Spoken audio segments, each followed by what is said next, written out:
Hello, everybody. Thank you so much for joining us here tonight, Folk&Myth, as we begin a new ongoing campaign, a little fantasy game, using the Dragonbane system by Free League, because we stand Free League over here. We stand a Free League, because, you know, they make great stuff. They make amazing stuff. We will be playing a game called Spires, which is a game that I am writing in a homebrew world of mine. But as I said, we are using the Dragonbane system. So, you know, if you want to learn all about the Dragonbane system, you've come to the right place. I've tried playing these games alone before, and it's not nearly as fun as doing it with a bunch of amazing, talented, beautiful people. And so I have gathered some of the most amazing, most talented, most beautiful people I know right here, right now, tonight. Let me play this game. Hello, everybody. How you doing? I would like you to meet these wonderful people, and we will start with someone that you know well, because, well, they're awesome, and so put them in a lot of games, and that is Myriad. Hi, Myriad. How you doing? Hi, I'm good. Thanks for having me. Hi, guys. I'm Myriad, and tonight I am playing Odile the Silvertongue, and she is a Swan Maiden, if you couldn't tell by the makeup. Very swanny. Very swanny. It's very, very nice. I like it. Myriad always kills it with the makeup. Thank you so much, Myriad, for being here and playing with us. Always appreciate having you in the game. Next up, somebody else that you often see here also, because they're also super amazing, and they bring all sorts of awesomeness, and they have a nose ring. Kato. What's up, Kato? Hi. How are you? My name is Kato. I am Helena Handbasket in the chat and on the internet. And tonight I am playing, I don't even know my character's name, Leander Astarius, the Grimalkin, who's definitely not got problems with, you know, his parents and stuff, maybe misunderstood. Is he really though? Is he really misunderstood? He's just a little guy. He's a tall guy, isn't he? A tall guy. He's a real tall guy. Thank you so much, Kiddo, for being back and for playing with us here. You're a tall guy. You're a tall guy. Next up, Monsieur Adrian, who's been here before. Yeah, you've been here before. I killed you in Aliens not too long ago. That was pretty awesome. That was pretty awesome. Hey, everyone. I'm Adrian, and I'm thrilled to be back playing with you all here in Folk&Myth. Tonight, I'm going to be playing Jinandriel Lodasandi, who is an elf mentalist, a kind of monk-type character in the ancient order of the Sevens, wandering the landscape in search of insights and illumination. Looking forward to see how he interacts and fits into the story, and has a little fun along the way with everyone in the party. So thank you all for having me. Amazing. Always fun to have you, Adrian. You're so good. You're so good. Always love having you in my games. And finally, making his debut over here tonight at Folk&Myth. He's not just mad. He's not just a doctor, but he's mad Dr. Rob. What's up, Rob? You are muted, my good friend. No! Am I muted now? No, you are unmuted. You're good to go. Of course, we had to have one, so I'm glad we can do it early. There we go. What's up, everybody? I'm Robert Madison II, also known as Mad Dr. Rob on the Everywheres. And tonight I will be playing Tana Steelfang, your Wolfkin crafter. He's just here to make some weapons, make them good, make them right, and that's it. He doesn't want any trouble. That's all. Make some weapons, kill some people. Very demure. Very mindful. Very mindful. Very cutesy. Very cutesy. Thank you so much, everyone, for coming to play this little game with me. We're going to be playing for quite a little bit of time here, so let's settle and get comfortable. A couple shots before we go. As always, best mod in the land, Raven Sarah. Raven Sarah, thank you so much for everything you do, for joining us, for playing, for not playing, for modding for us, and keeping all the ducks in a row. Super appreciate you. You are amazing. Thank you very much. Also, the music tonight, as always, is by Tim over at tabletopaudio.com. Amazing stuff, as always, from Tim. So check him out. There is a Dragonbane soundtrack, actually, and we'll see if we can fit it in here sometime over the next few games. And also shout out to Free League for making this pretty awesome game. So without further Further ado, as they say. What does that mean, kiddo? You're a Shakespearean. What does without further ado mean? Oh, well, I mean, it's just you just with keep going and stuff, not so stand on ceremony and things. That's right. Very good. I have a degree in this. Always helps. Sorry for putting you on the spot there. Always helps to have a Shakespearean actor. Actually, we have 2 Shakespearean actors on board tonight, with Adrian also being one. So I expect. Ask Adrian. I expect the best will prevail. I would say ado is like fuss, like about fuss, like much ado about nothing. Much ado about nothing. Absolutely. Hey, Sethi coming in hard with the 500 bits, gifting everyone a boon. So each of you have going into this a boon. You can roll with advantage. Thank you so much, Sethi. I appreciate you. You are awesome. All right. Well, if we are done a-doing, perhaps we could just do. A-doing. My friends, welcome to the Cloven Lands. For thousands of years, the Draconic Empire ruled over this world under the watchful eye of Ravensara, the Dragon Empress. Then came the Daemons. From a destroyed world falling apart under the weight of their leader's insanity, the Demons opened a portal, searching for a new world to inhabit. The dragons were not very welcoming. War raged for uncounted years, and this world was shattered and broken, cloven in two. In time, all but a few dragons were destroyed, while the Daemons were, for the most part, turned back. In the wake of this ruinous war, the Elven Empire of Crimson arose. The former servants of dragons, and still their worshippers, the elves rebuilt the world, uniting fractious people under their iron rule. Their magic came from their connection to the Fey realm, and for many centuries, none could oppose them. But the elves of Crimson, enraptured by the laconic beauty of the Fey realms, fell prey to entropy, failing to grow and evolve, mired as they were in the glories of the past. The Crimson Empire frittered and wasted, until but one city remained, and the world around them had moved on. Today, the world exists in the shadows of the 7 Spires, once the ancestral homes of the 7 sorcerers who ruled the elves, now ruined towers filled with magic, mystery, and incomprehensible horrors. The world has split apart between them, and ancient forgotten cities filled with the ancient secrets of dragons, daemons, and elves dot the wasteland. From the free cities of the south and north come adventurers, explorers, and mercenaries, looking for fame, treasure, ancient secrets, and forgotten magics. In the north, the permafrosted city of Summer sits upon the ever-frozen Rime of Ancients lake and is ruled by the ancestral Wolfkin clan of the Winter's Bane. A hub of trade, the city, while it barely knows the true meaning of summer, is nonetheless a warm place of cheer. It is here that we begin this story, specifically in the Artisan's Quarter, where a certain renowned weapon maker is stoking the bellows. Thank you very much, Dracarius, for the bits. Everyone gets another advantage. From Dro. Thank you, Dro. Very much appreciated. As we focus in on the Artisan's Quarter in this strange city built upon this frozen lake, we see a Wolfkin at his blacksmithing shop. Stoking the bellows, his assistant, a little halfling, is scurrying about. Tell us, Rob, what would people see if they were to gaze upon this scene? To see Tana Steelfang hard at work. If you were to look at the scene, the first thing that would strike you isn't the sight, it's the sound of the wrapping of steel on steel, or steel on iron, as it would.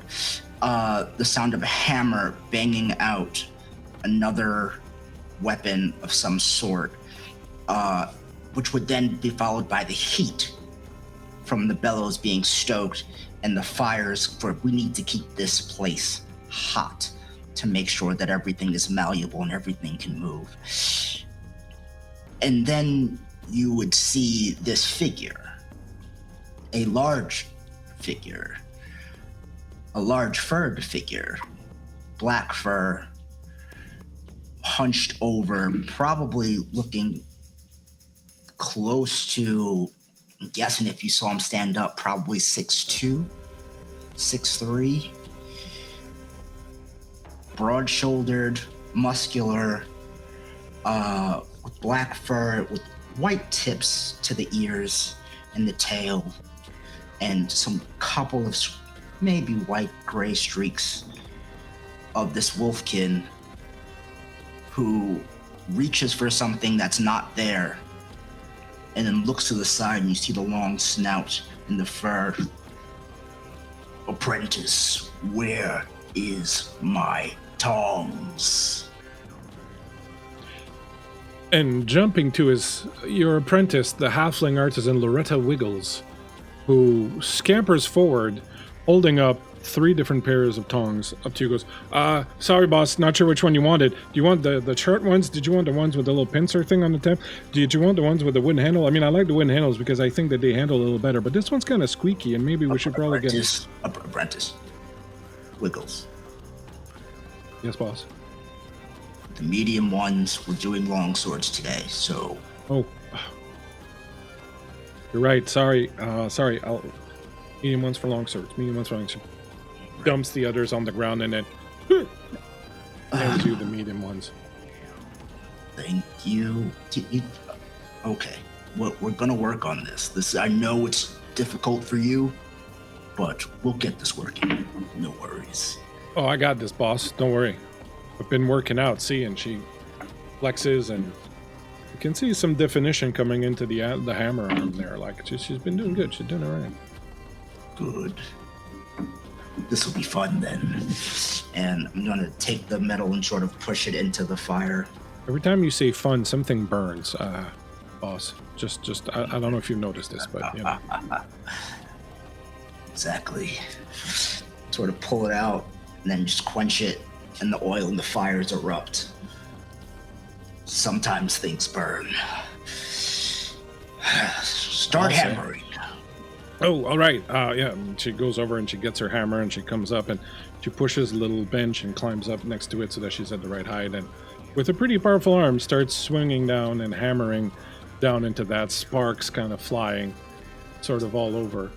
The two of you get lost in the work for a little while, the hammering and the rhythmic thumping of the metal on metal, the heat from the bellows and the furnace and the smelter and everything just sort of pushing out the external world and kind of, putting everything away, and just comes just about the focus on the work and the blade. So thank you very much, Varl. Another advantage for everyone from Varl B Gem, a real gem, this Varl.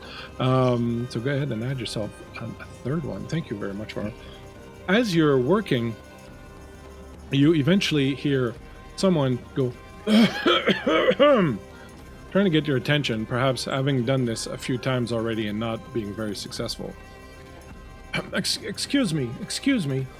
I'm sorry to interrupt you. Wiggles, keep working.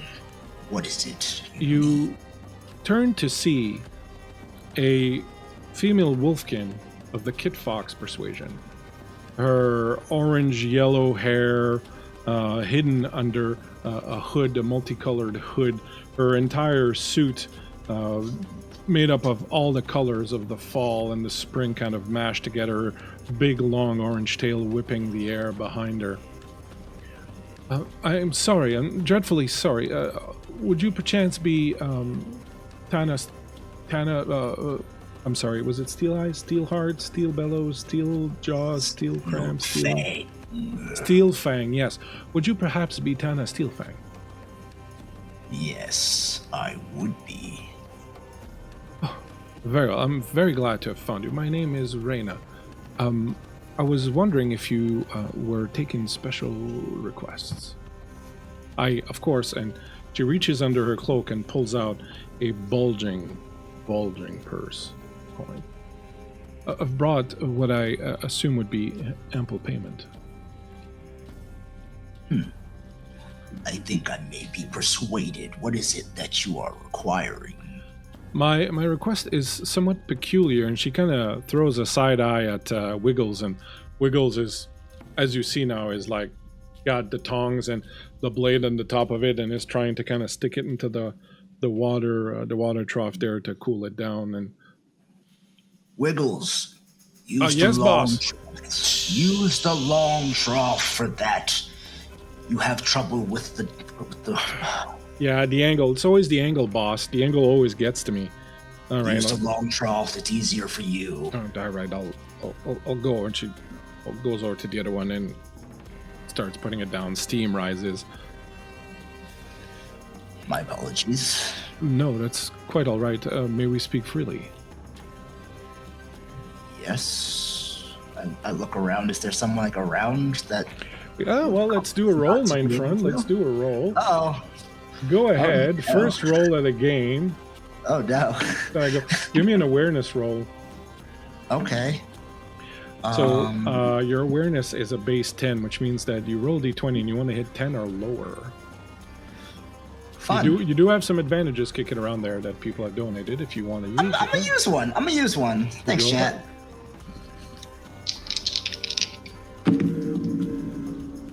That's a 2 and a 3, so we'll take that too. Excellent. You will notice. Well, actually, I'll give people chances to do some stealth here. You got a 2, right? So a 2, so that's an 8. I would ask both Adrian and Kato to give me stealth rolls, please. Unless you tell me your character is not hiding, but is kind of very plainly keeping an eye on this situation. Otherwise, give me a sneaking roll. Oh, but I'm going to use one of my boons as well. Yeah. I got a 5. And what's the difference between that and your... my sneaking is a 14. Okay. And I had rolled a 16 originally. And Adrian? I rolled an 8, and my sneaking is 12. Okay.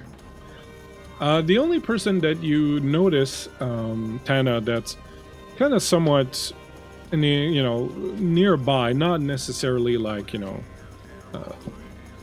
lurking in your stuff, but kind of nearby, is, would you describe yourself, Adrian, as Tana? I will get a bit of a glimpse at you.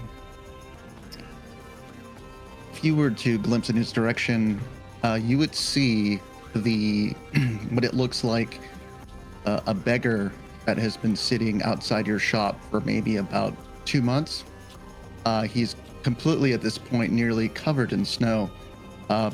You mostly hear the sound of birds because they've decided to basically rest on top of him as if he were another tree.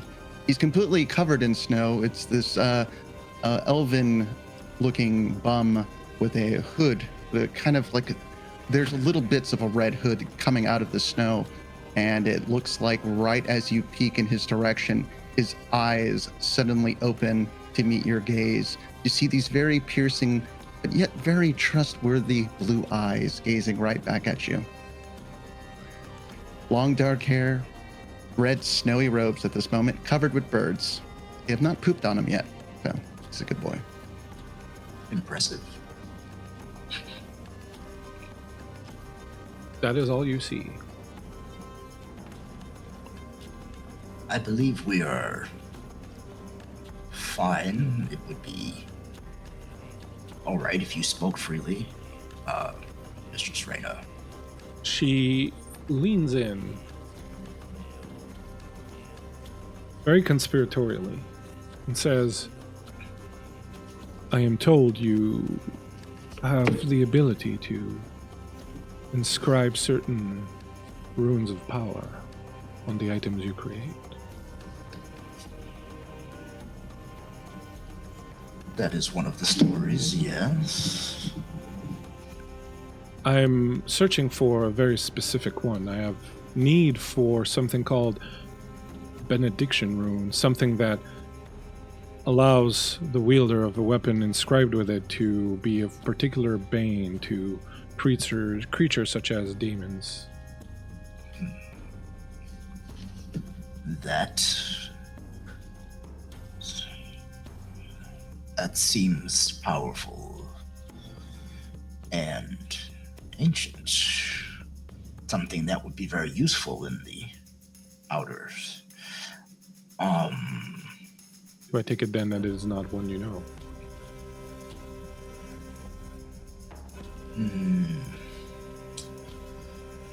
Well, it's possible that I could obtain some knowledge to find it at the moment, though. Well, it's not like there are many people who can do these, so if you could perhaps look into it, I am willing to pay up to 1,000 gold coin for a weapon inscribed with it. If you were to come across it, were to be able to create such a weapon for me. And she places 5 gold coin on the table.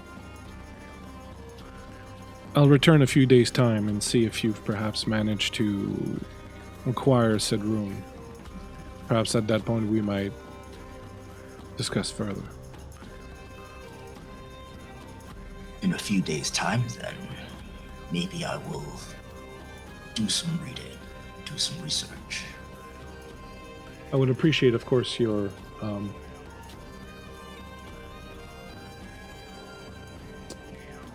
circumspection in this matter. There are many who do not like even the mere mention of such creatures. Understandable. But if all of these were possible to be done, then maybe in a few days' time we could have another conversation. I'll return then, a few days from now. Hopefully you will have good news for me at that time. Thank you very much for your time, Master Artisan. I look forward to meeting you again. Yes. She pulls her cloak a little tighter and turns to go. Adrian, your ears perk up as you listen to this conversation because the weapon that you have in your hand seems to have the type of properties that this Wolfkin was asking about. It is a weapon that has shown remarkable capacity to damage, to wound Daemons. What would you like to do at this particular juncture? I suppose he will wait until she is gone. She pulls her cloak, her hood over her head, turns and heads off, disappearing into one of the alleys between a couple of the tall houses. Now, he's been here for a long time. He's kind of scoping out the town. Are there any things that he would be concerned with about, like crime in the city, just walking around the streets as just kind of hanging out as a beggar? No, in fact, the city seems to be fairly crime-free, at least as far as like regular people go. Like there's no like street crime or anything like that. You've certainly heard rumors of, things going down in the shadows and whatnot, but for the most part, the average citizen seems to be unbothered by the possibility of being accosted. Very well. Well, then, in one very swift motion, Jinandriel will rise up from the snow and begin to walk on top of it. The birds, of course, will flutter away. They've been kind of keeping me in the know of the town. He has that ability of birdsong, and it uses it. The birds speak to him in regards of the local news. It's basically literally my Twitter. And so as he walks on the snow, as if he doesn't fall into it, continues to walk towards the blacksmith shop. until he gets right into the door, where basically all that could really be seen is his silhouette. Remaining that last bird that is the last to leave finally leaves his shoulder, and and as he steps into the shop, instantly his clothes change from the rags that have been sitting here for the last 2 to 3 months that have been accumulating. All of this earthy wear has now been completely changed into these very nice red and blue robes. Everything that tattered is gone. He's just completely rejuvenated, and he stands there right in front of the open portal in the doorway, staring at our blacksmith friend, and just stares at him for a very uncomfortable long time. I think he's looking at you, boss. Oh, that's actually a real person. You see them 2 wiggles.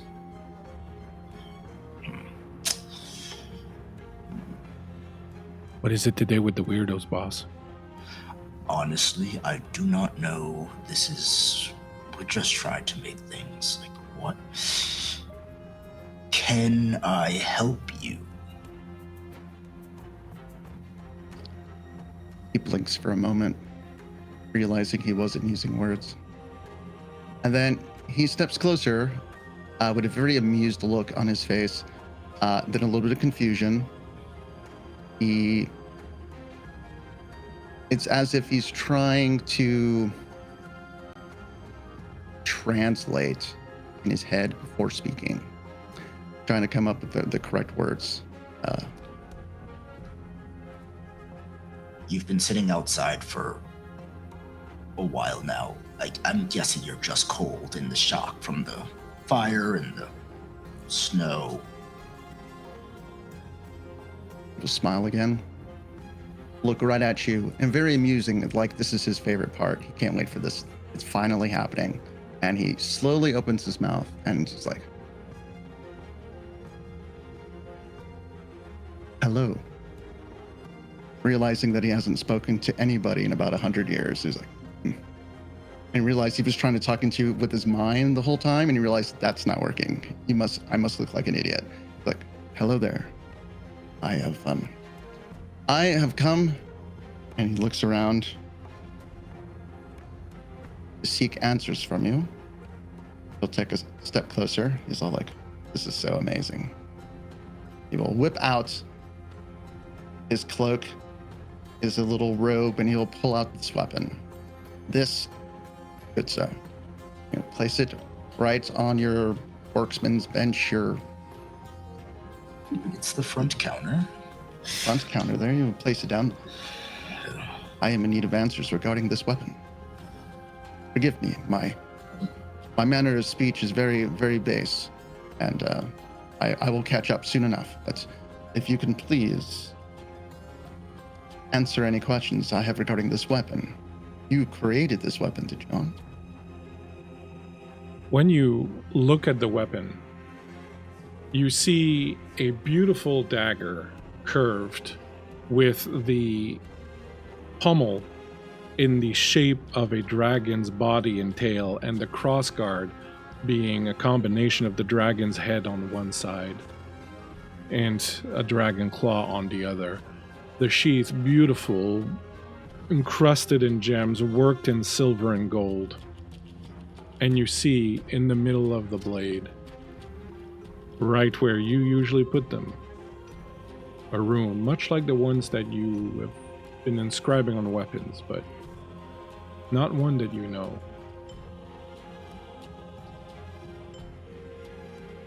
You hear the low rumble of, if you've ever heard the low rumble of a dog, just like with excitement.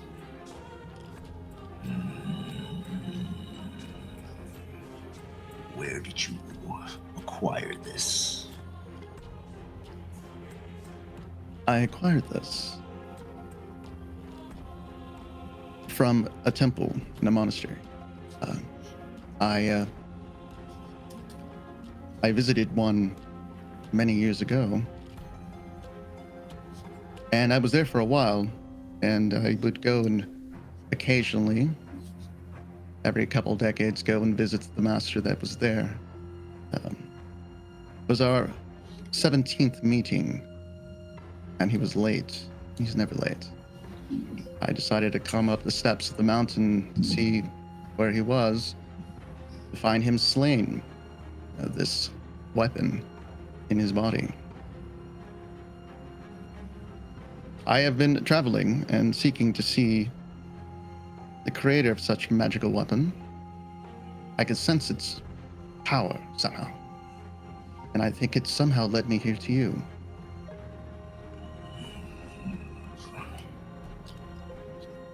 So, you find the blade, and then you find me.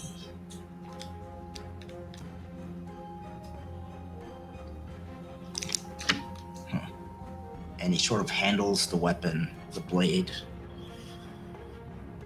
admires the craft. You can see admiration in craftsmanship. Like, not just like, oh, this is a knife, yeah, somebody, but looking at the intricacies of the blade itself, the handle, the hilt handle, pommel, crossguard, and then looking at the rune.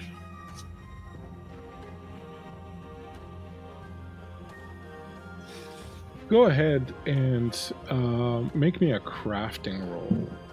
Ooh. I will do just that. That would be a natural 1.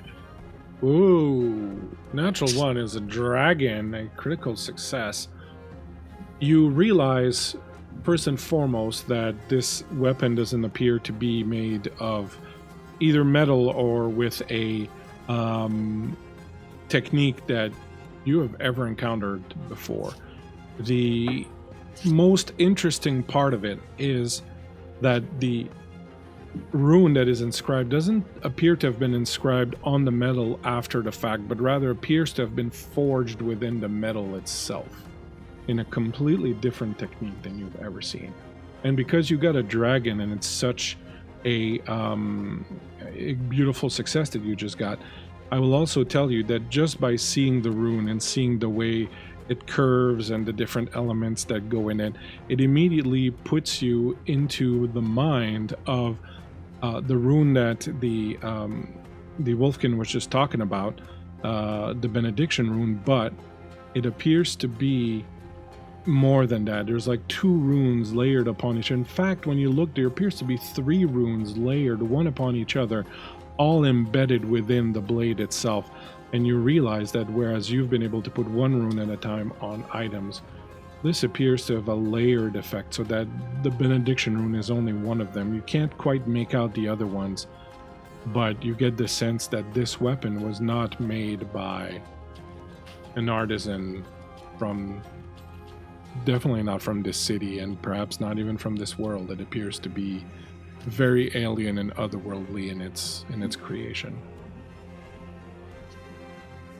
As you see Tana looking over, like studying the rune, you see his face shift from full-on admiration to understanding to anger that he can't do this.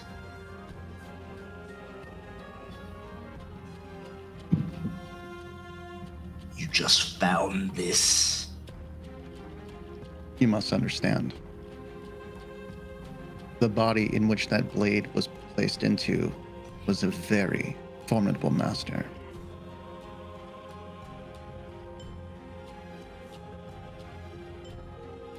I did not create this blade. Whoever did was incredibly skilled. And just stabs it into the counter. Just one sweep motion to stab. Look, I don't know this, but whoever did made sure they were good at creating them. How long have you been an artisan? Many moons, many seasons, for what it's worth. Did you learn from your parentage? Or were you an apprentice to a great master? Apprentice. My master died, but not without teaching me how to create. These are new.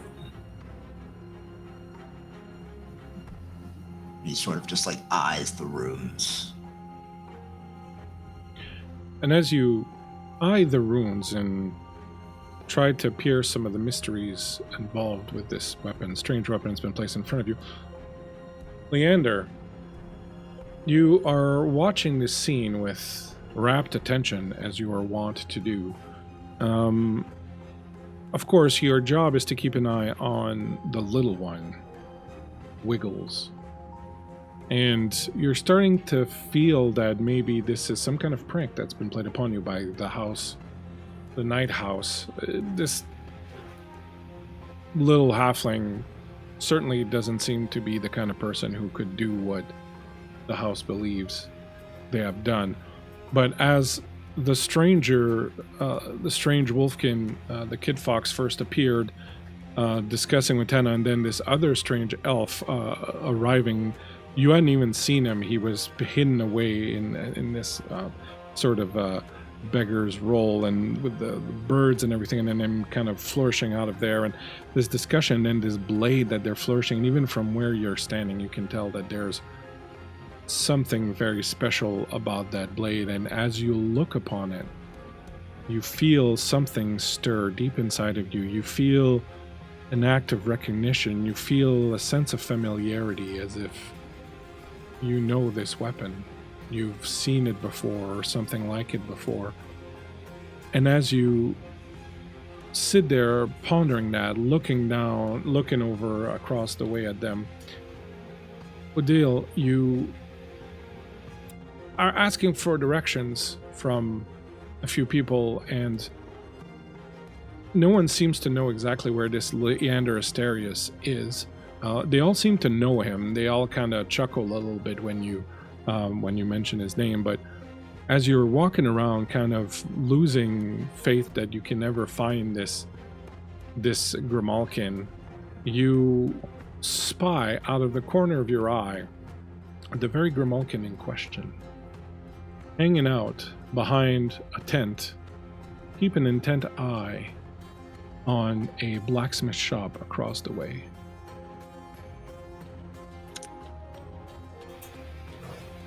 So, Odile is long and wispy, and she moves with a grace that is almost otherworldly, and she is moving directly towards Leander. Her lips are painted red and pressed together as she hums a tune to herself, now suddenly delighted at having spotted the person she has been looking for. And her hands are at her sides, and it seems as though her fingers are moving as though she's playing an instrument, although there's none in her hands. And her hair is dark with a shock of white that streaks through the front, and it's pulled back into a long braid that hangs at her waist. And she looks like she would be a severe woman, with features that look almost avian. Her eyes an icy, harsh blue that make her look almost unapproachable, but there is an easiness to her stride and a slight curve to her lips that would suggest otherwise. And sorry, dog. A doggo. There is, she's also dressed in a monochrome palette of blacks and whites and grays, but there's a splash of red. And then she's got a bunch of mishmash of patterns that signifies she might be someone who likes a little bit of fun, or at least someone who doesn't really know how to dress themselves correctly. And she's kind of bouncing as she walks, and she's not making herself stealthy in any way as she goes up to Leander. And what does Leander look like? Leander is kind of like almost like a child, like peering in the window like this, He is a very tall boy. He's a heckin' tall boy. He's like full-on teenage boy who doesn't realize that he shot up like 6 inches in one summer. And he's probably about like 6'5". He's very lion-like. So he's got very lion features, dark black fur with red details. He's got red fingertips, like human-like fingertips, and a long kind of almost bottle brush tail, and that kind of twitches as he's just watching.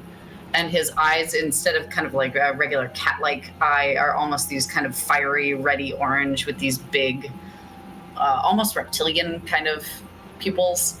And he's got these sharp, glossy red into black horns that come off. One of them is broken off. And he's got, he dresses in pretty standard wear for what he would wear at the night house. And he's got a nice looking rapier at his hip, and he's kind of just watching, peering over the ledge like this.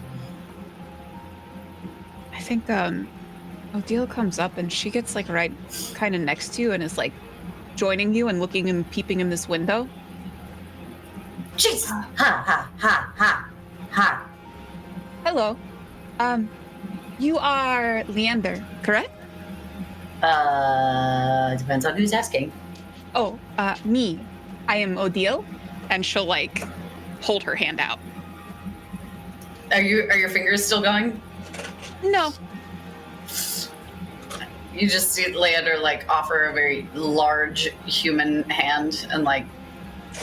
She shakes Okay. it with enthusiasm. I was been directed to you. You know someone that I am looking for, I would hope, a person by the name of Errol. Oh. Oh, what does that mean? Is that bad? Oh, it's bad. With that tone. Oh, it's Who bad. sent you? Wait, hang on. Who sent you? One of my contacts, his name is Aetherian. He said that Errol is a scholar of some kind, knows a lot about demons and the like. Yeah, I know him. So do you know where he is, or you just know him? Yeah, I know where he is, but lady, listen, I just met you and I have a job to do, so if you don't mind, and I just like clamp onto the edge of the, just watching this transaction or this weird conversation. Odile says, "Oh, okay," and she will, next to you. So what are we watching? Why are you breathing on me? I'm sorry, I'll breathe in the other direction. Yeah, What? please do. She like breathes in the other direction. Something weird happening in there. Wait a minute. What? Your contact sent you to see Errol? Why is that? I like. And he like has a hard time like maintaining eye contact with you. Like, He is a scholar. He studies demons. yeah. Why are you a demon? No? Do I look like a demon? I don't really know, actually. What do demons look like? I don't know. Do they all like look the same? I don't. Do they look nefarious? I don't know. I think. I don't know. I don't know. I'm not a demon. Okay. Well. Look, lady, you seem nice enough, and if you really want to go talk to Errol, then I'll take you to Errol. We can do your job first if you would like. I'm actually kind of interested in knowing why you're peeping on these people. It doesn't look like they're doing anything. You said they're doing weird stuff in there, but I don't really see any weird things going on. Hey, okay, you got like good eyes because you got, yeah. So if you see in there, there's that halfling. She looks suspicious to you. She's very beefy. Yeah, well, I mean, she's like a smithy assistant, so yeah, she's kind of beefy. Is she? What do you mean suspicious? What am I looking for? Does she look like the type of person who'd be capable of killing someone else? Does she look like the type of person who would be capable of killing someone else? I mean, look at this face. Loretta Wiggles. Does she look like she'd be capable of killing someone? You know, I'm probably not the best judge of character. However, I don't think so, but you know, it's always the person you least suspect, right? That was my thought. Oh, but listen, Have you I think asked her? no, that would defeat the point of the whole mission. You know, I'm doing reconnaissance, is Oh. what they said. Oh, I see. That's why you're standing in front of the window, peeping in. Very inconspicuously. I think I got duped. Do you want to go beat up that person? No. Look, the guys from the night house sent me over to like keep an eye on her because they were like sus. But I think they're just playing a prank on me. Why would they do that? That is not nice. Well, because I'm the youngest and they're just kind of, I don't know, you know, like they're like my brothers. So Are they as tall as you? no, I am definitely the tallest, which helps get things down from shelves. You should put them into headlocks and rub your knuckles on the top of their head and let them know that you are the dominant one in this social hierarchy. That is brilliant. Oh my god, I'm gonna have to try that. Yeah, you know, sure. they pick on you because they know they can, because you will not fight back. But if you start fighting back and showing that you are not one to be picked on, Yeah, I guess I could, because I'm a tall guy. yeah, you're very capable. Yeah. Very fucking Look at crazy. you, you're doing reconnaissance right now, and we determined not a murderer. Yeah, I can report back, and if they give me any guff, I'll get them into the. Yeah. Yeah. So.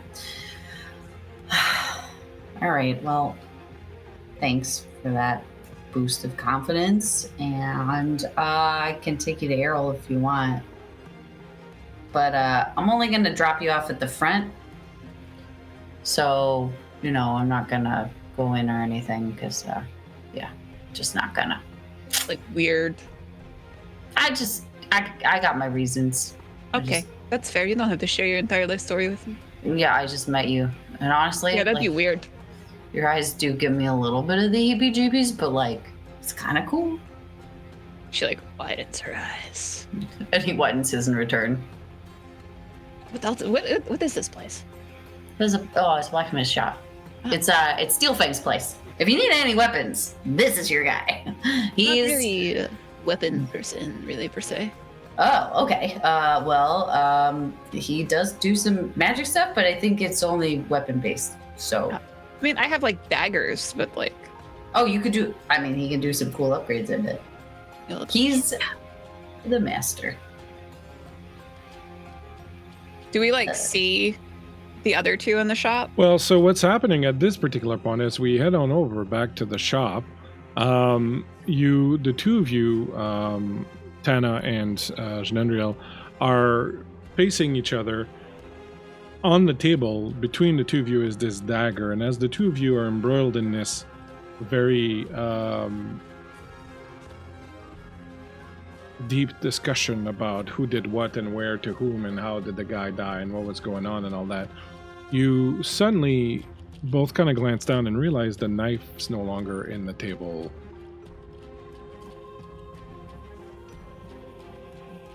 Where is it? You turn around, scan, and you see standing not too far away Wiggles, your assistant, holding this knife up, enthralled by it. This is some nice work, boss. Did you make this? Hand it back, please. Wiggles. Oh, yes, boss. Sorry. Yeah. Oh, hey, great work. This is beautiful, boss. I don't know if you made this, but whoever made it is pretty good. What did you just see? Beautiful knife. Are you lying to me? No, boss. I'm not allowed to. It's one of the rules that the House of Hand said. You're not allowed to lie to your master. One of the big no-nos. So no, I'm not lying. Why? What are you accusing me of lying for? I never lied to you, boss. You drifted.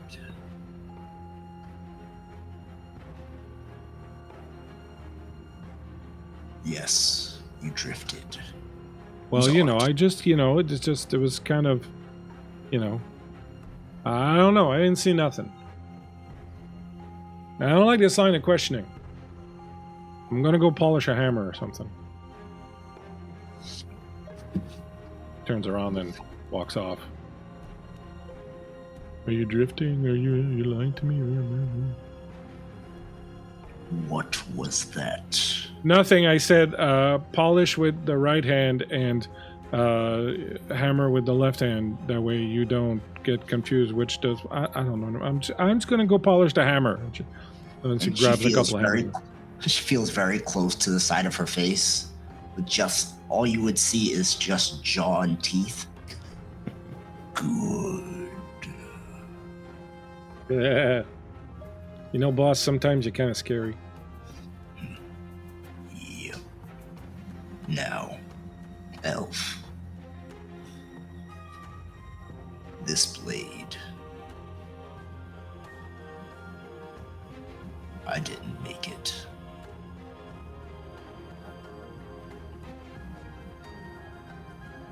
Do you know someone who would have? Any clue on where my next step should be? I am currently interested in this blade.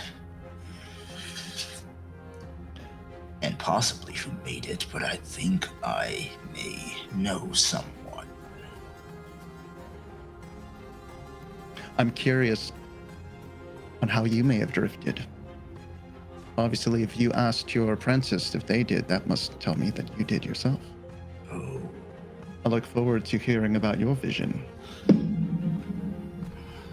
and I sort of just pick up the blade and relook at the runes.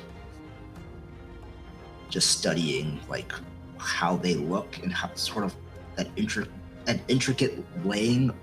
And I'm sort of like holding it in a way that you could see the flat of the blade and where the rune is. So if you can imagine, have you ever looked in like, you know, sometimes you'll get something made of glass and there's something inside, like you can angle and you can see like, as if like, you know, things were, you know, the glass was formed around these things, like you would have coins or whatever in it kind of thing.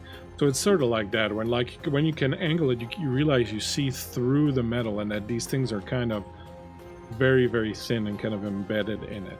You might imagine like maybe like a folding metal technique or something like that, but it wouldn't account for being able to see through. It's quite remarkable.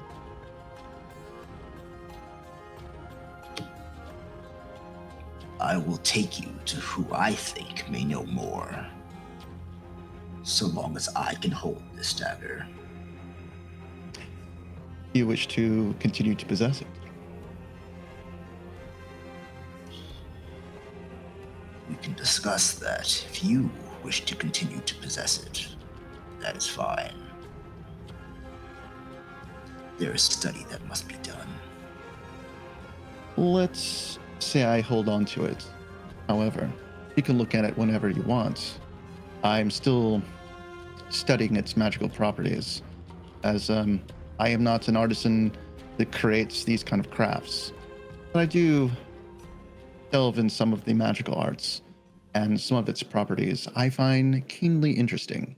So we can share it. We could both study it together. What have And you learned? whenever we find the answers we're looking for, then we'll figure out what to do with the weapon then. He sort of just leans closer to you. What have you learned from your study? Nothing. I have learned nothing. But I am an elf. It takes a long time for us.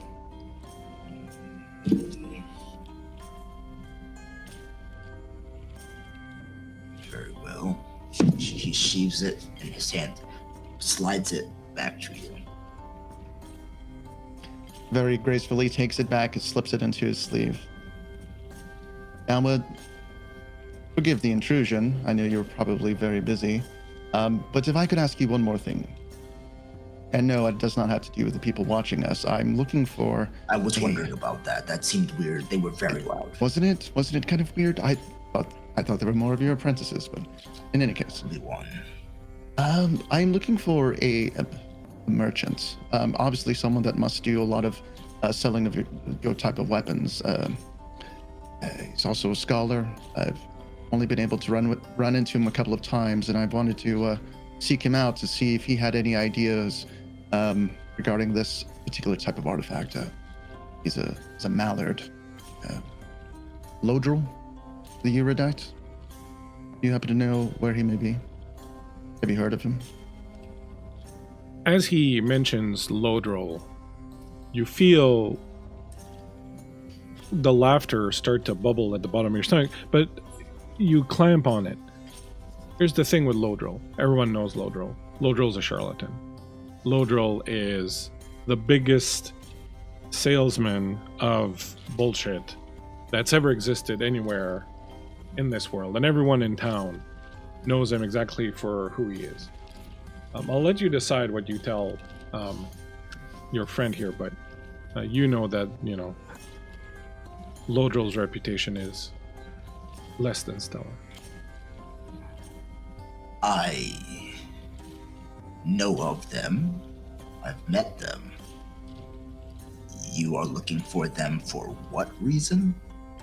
I wanted them to take a look at this artifact. Surely someone of their skill and mastery of the magical arts is someone that can help me in the studying of this artifact. And obviously, if you are of acquaintance to them, that they must be truly skilled to be within your company. Well, I appreciate your kind words of myself. I don't think they are the person that you need for this particular type of craftsmanship. Now, if there were other things you may require, then we could get in contact with them. Otherwise, I would have a different contact in mind. Well, I am all ears. Perhaps I'll deal with him in another way. But if you do not think of him to be of skillful or proficient in these type of things, then if you have a better contact, I'll be more than willing to seek them out as well. When was the last time I saw Lodril? You would have seen him a few days ago. You'll usually see him in one of the taverns or something like that when you happen to step out. He's not, he doesn't hide or anything. He's like, a man about town, a duck about town, so to speak, a mallard about town. How long have you been in town? I've seen you outside. 4 months. You've been here for 4 months and you haven't run into him? Lodril. I have seen him from a distance, but I've never had the opportunity to speak.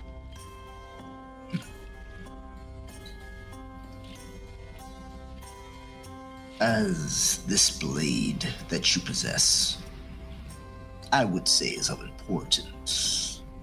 Let's keep this between us for now, but we may utilize him as a resource later.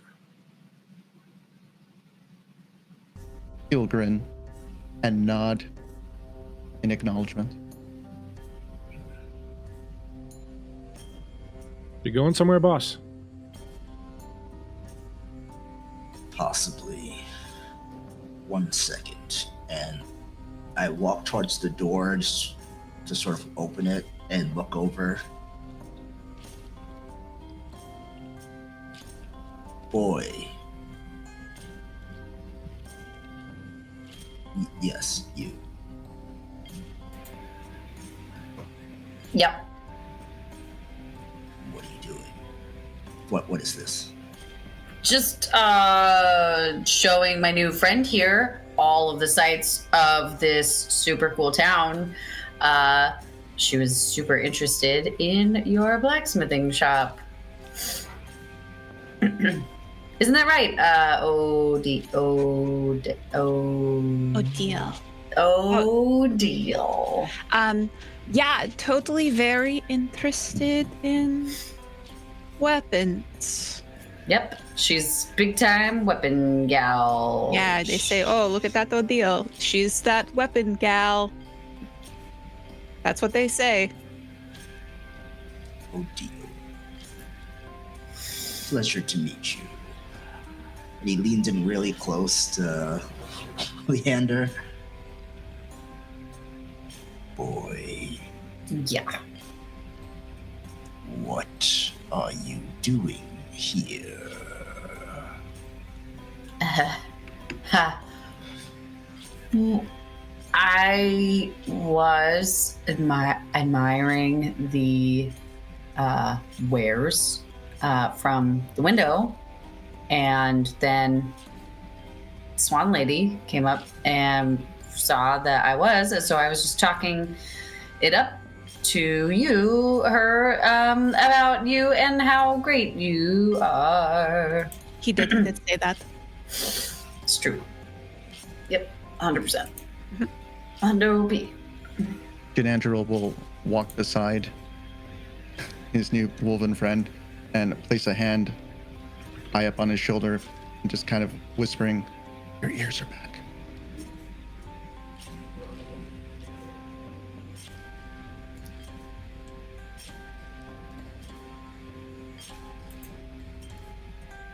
Errol, where is he? Oh, God, everybody's looking for Errol today. My guess is he's probably in his study. Are you a little suspicious of your assistant, just out of curiosity? You think that they have ever murdered anyone? I look back inside at my assistant. When you look at Loretta, she is trying to pull that blade that she put earlier in the trough, but she's got the wrong tongs. And as she's balancing on one foot on the little taboret she stands on, which is about to go over, she's like, Can I rush to try to help her? You rush on over. She goes, thanks, boss. I was gonna be. And she yarfs all over the side of the thing. Sits down. Oh, that movement, boss. We gotta get something more stable. This little thing is way, way, way too. She's a method actor. She's good. I'm okay, boss. Thanks for the help. I got it. She grabs the blade. You're going to clean this, correct? Oh, yeah, right away, boss. I'm sorry.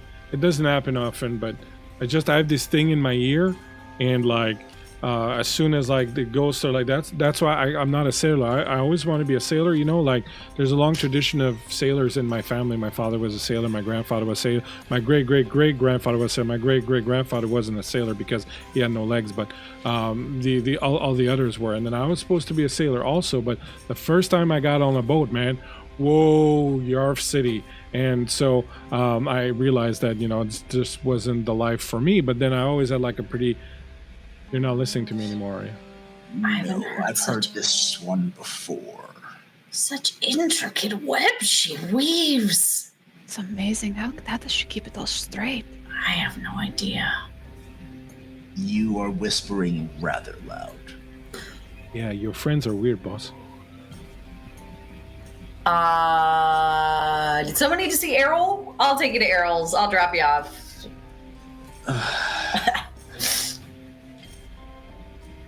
Wiggles, Yeah, boss. clean this up, please. Chop, boss. Finish that blade, and then close the shop until I return. Right job, boss. Have fun. She's pretty cunning. Aren't you worried that she might burn it down? No. Oh, okay. Never mind then. Insurance fraud. Oh, man. Yeah. What? Anyway. Are you coming? Are you coming with us? Are you two coming with us? Are these friends of yours? We have the cats and hello. Hello. And we have an elf. Hello. Odile bows. Okay. Boy, introduce your friend to the elf. This is Swan Lake. All right, so I would like to indicate something that, as far as y'all are concerned, Odile just looks like an elf. The only person that might know something about Swan Maidens would be Adrian's character, which we haven't gotten to that yet. But so you would just think that she's an elf. My joke didn't land. Good job. I flew away. This is an elf lady. Odile. The name's Odile. Odile. I'm gonna get it right someday. I promise. Elf lady is fine. That's okay. Do not strain yourself. Okay, thanks. Thank you. And this is Elf Guy. This guy, who is also maybe an elf. Deep bow, and we'll do very, very something about a very monk kind of hands and sleeves, and well, my name is Jinandriel. Jinandriel. Nice to meet you. Yes. What pretty jewels you have. Are you talking Sorry. about like my actual jewelry or? Or just I did not get your eyeballs? name, my feline friend. Oh, hi. I'm Leander of Pleasure. Night House. Yeah, Of Night House. yeah. Maybe I should leave that out of my introductions. Probably. Right, well, we were just heading on our way.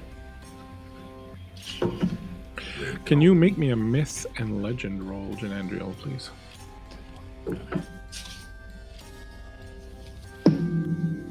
I sure can.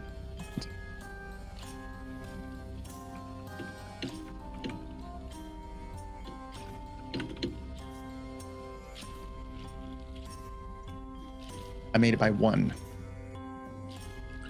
There's something about Odile. There's a certain, the set of her eyes, the look in them, and then just a kind of a feeling that you get off of her. So for Adrian's own education here, Swan Maidens are elves who are believed to either have been cursed or blessed, depending on who you ask, by the gods. They have certain special abilities that many elves seem to regard as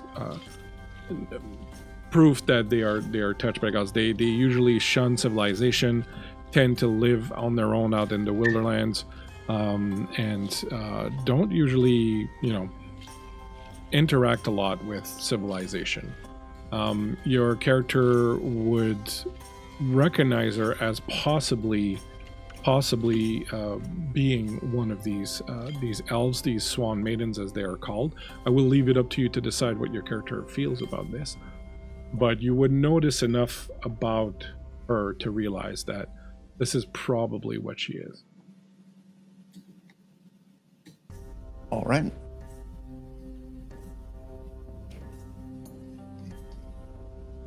Jinandriel will not make any noticeable expression at all. Just a normal day.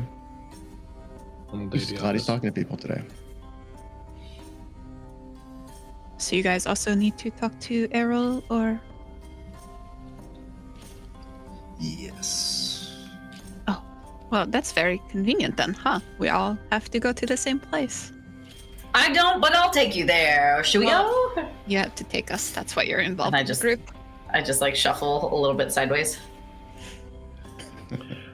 The group of you then starts heading towards the center of town where Errol has his tower as one of the preeminent scholars of the city. He is fairly well known. The biggest issue is finding him at his home, but somewhere in the center of the town near the market square area, he has a bit of a tower built up that has belonged supposedly to his family for a very long time. As you approach the tower, you see that there's somewhat of an unnatural fog that sort of hangs around it. Now, Leander, you've seen this before. You know it's just something that he's got in his house that does this. He just likes the kind of, mysterious air that it lends to his little tower. You know that, there's nothing really kind of to it. But as you approach, you do see a little bit of a mist that kind of hangs around the place. And you see that people tend to kind of give it a bit of a berth. I will say, Tana, go ahead and make me let's call it a myth and legend roll also.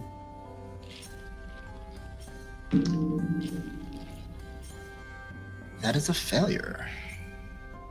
Hey. You are aware that a lot of people in the city, talk in hushed tones about Errol and his studies into, histories and magics and whatnot of Daemons, and some people kind of, give him a bit of a wide berth because of that, or kind of like whisper about him, and not enough to bring out the pitchforks and the torches, but certainly enough to, make some people uneasy. And the whole mist and everything kind of lends an air to that, and there's these strange birds that constantly are circling this tower up in the air. You find yourselves approaching the tower. There is a massive doubled set of door. On one side is engraved this beautifully intricate dragon that's sort of coiled on his own tail, and on the other side is this grimacing, threatening image of a demon, and they seem to be locked in some sort of battle of wills, staring at each other, and the demon is brandishing this ruin-scarred sword, and the dragon has these wings kind of unfurling, and they kind of make the archway of the door together.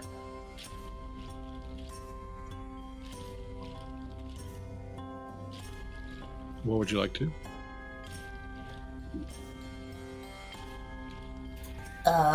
Well, this is my stop. Nice to meet you guys. And I turn on my heel and start to walk away. I go deal yeah. She leaves her arm through. Yeah. Wow, come on. Why do you need me?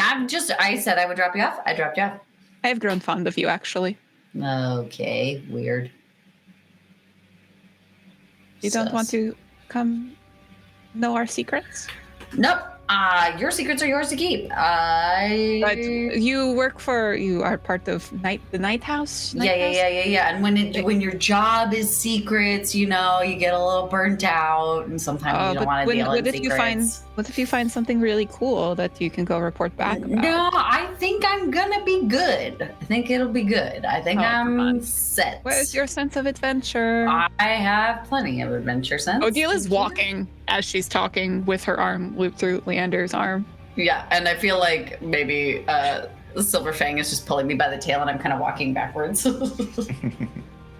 Yep. You approach the door. The door is closed. There is a chain that's tied to this big brass bell that you can ring. Oh. Odile pulls it. Odile, as the bell rings, it really gives you this little twinge of pain because the bell is old, kind of, it's been knocked around a little bit, and the sound is just completely off. It does this kind of strident, clangy sound that just insults every core of your bardic being. Needs to be greased up, I think, a little bit. And as it reverberates, you hear inside an echo of it, and then another one a little bit further, another bit further up, another one further up, as a bunch of these bells kind of take up the ringing. Each one of them sending a little shiver down your spine. Feel. Oh, that's pretty discordant. I don't like that very much. I don't either, and in fact, I think I hear my boss. So I'm just gonna take off. You guys have a great time. I will talk. But And the door opens slowly. Standing in the doorway, you see an older Grimalkin standing there. He's got a book in his hand that he's just obviously closed that he was reading, and he's got these little reader glasses on the tip of his nose, and he's like, yes, how may I help you? Oh, Leander, I'm so glad to see you. It's been a while, son. Come here, son, come here. And he comes out and he takes Leander and gives him a big hug. Odile like whips her head around and goes, son. I did. It's been so long. Where have you been? I've been working, Dad. And like I shake off the hug a little bit and I back up and like kind of give myself a little posture. Not still messing around with those night house fellows, are you? Dad, I am moving up the ranks. Okay, I was on. How many times do I have to tell you? These are not good people. They have ancient secrets buried in their vaults. They do terrible things. They're not what they seem to be. Dad, you have ancient secrets buried in your vaults. Yes, but I am exactly what I seem to be, an old fuddy-duddy. Oh my god. You see, this is why I can't even talk to you. Ugh. No, never mind. We'll talk about this some other. Who are friends? Oh, Tana, how have you been, Tana? And he comes over and grabs your hand. It's such a pleasure to see you again, my friend. Please, won't you come in? I have some tea brewing. Who are your other friends? This is Elf Guy and Elf Lady. Hello. Maidens. Hello.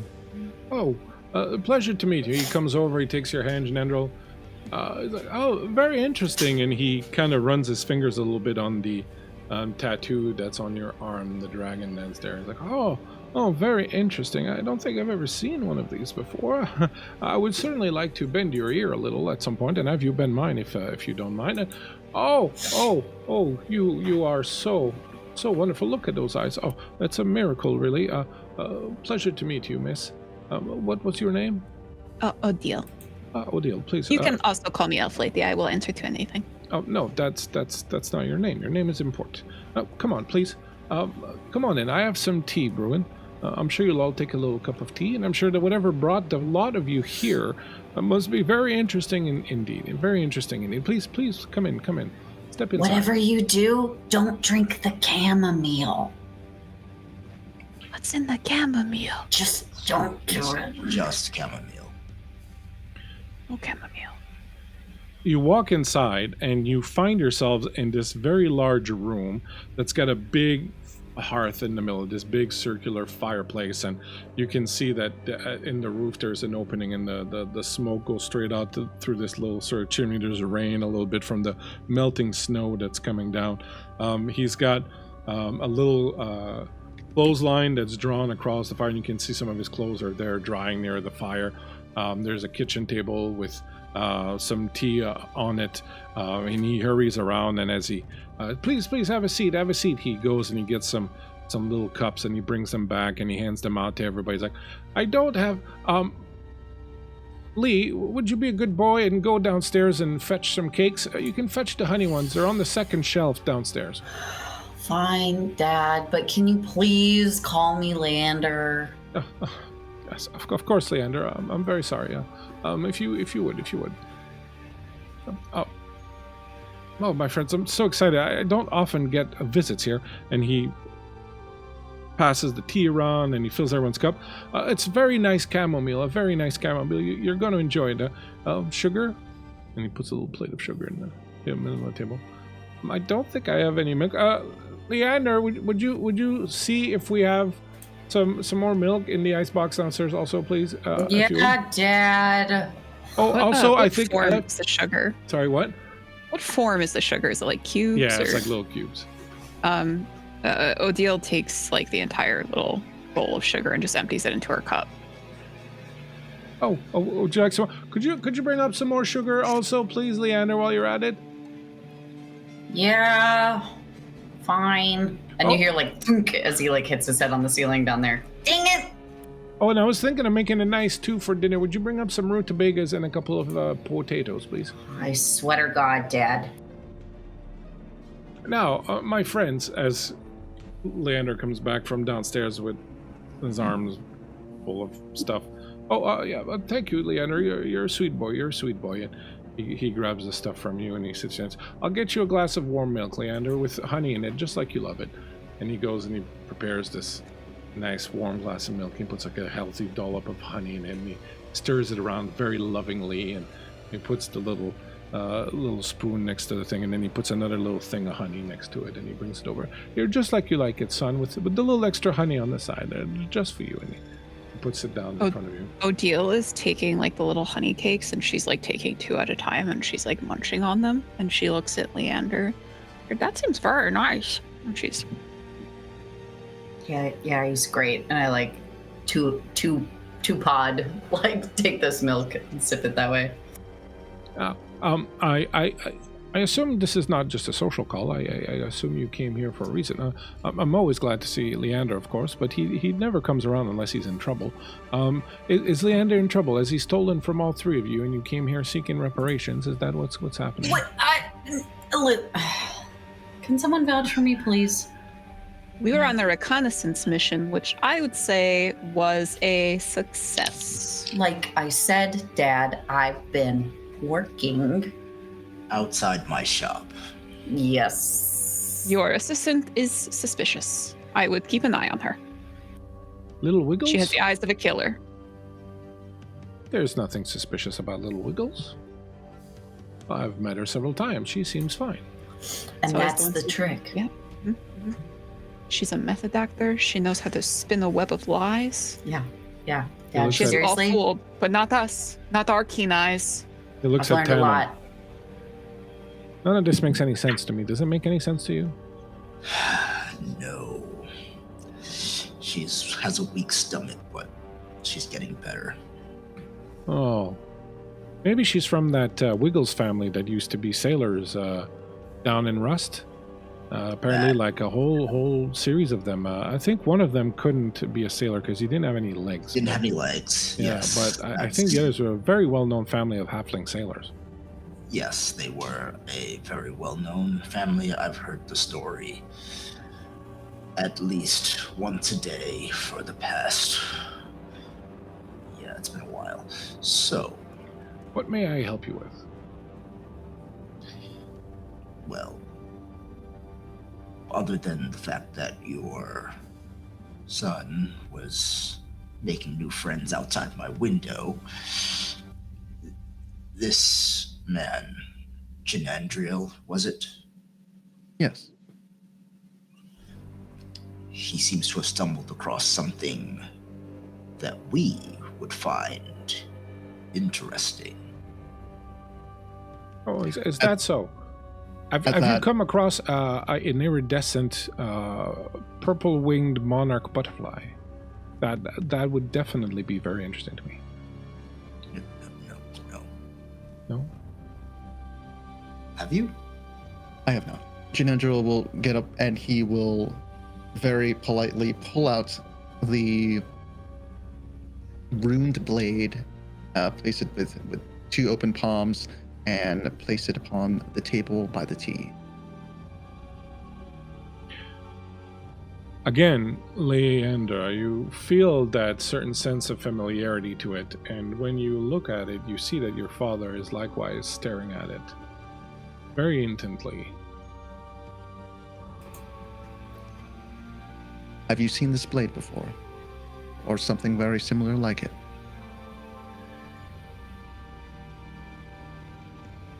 I believe I have. He reaches out and he grabs it and he pulls it out of the sheath just a little bit.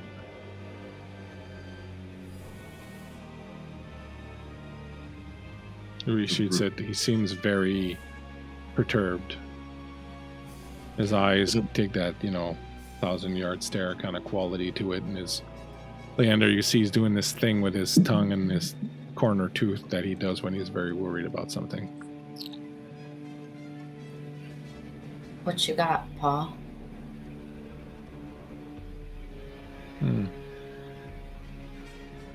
Well, I certainly never thought I'd say this, but I believe, dear Leander, that this blade once belonged to your mother. Mom? No, there's no difference. I believe this is an excellent time to take a little break.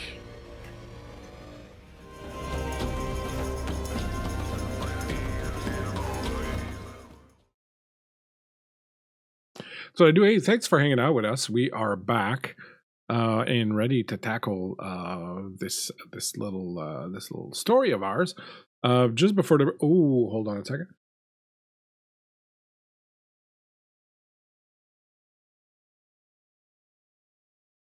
Wow, I'm okay. Was it a demon? Yeah, it was a ginger ale demon. It was the Demon trying to come out.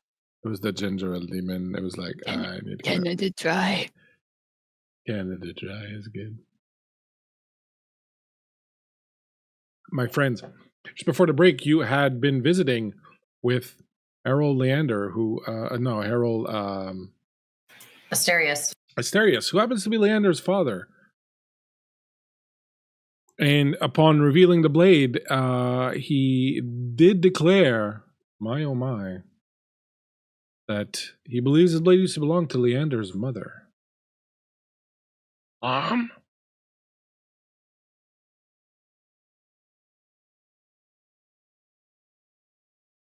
He tells you that perhaps it's best if you speak in the study, and he tells you to bring your tea and your cakes, and you follow him up the stairs, going up along the spiral staircase, up until you reach the top floor where he has a study. You walk into this wide room that's got like this arched ceiling, this domed ceiling, and there's all these bookshelves around it that are filled with scrolls and books and old things. There's tables that are laden also with papers and old books and, and old artifacts. Sorry. Old artifacts, and that room's got that, it's got all these old oil lamps, and then it's got this vibe of this very musty room that like never really gets aired out, and that he spends way too much time in here. As you come up, you see the three of you, a very interesting portrait on the wall, painted of what appears to be a younger Errol and a very young Leander. The portrait is painted with Leander sitting on his father's knee and holding his favorite toy at the time, which was this little plush wolf that had like half a tail missing, and had like these little bits and pieces of it that were like kind of missing and knotted up. It was just this really old ratty thing, but he loved it very, very, very much. And as he sits there in this portrait on his father's knee, you can see that the expressions on their faces are one of happiness.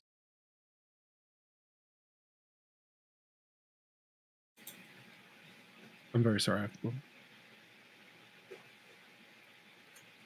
I like what you've done with the place, Dad.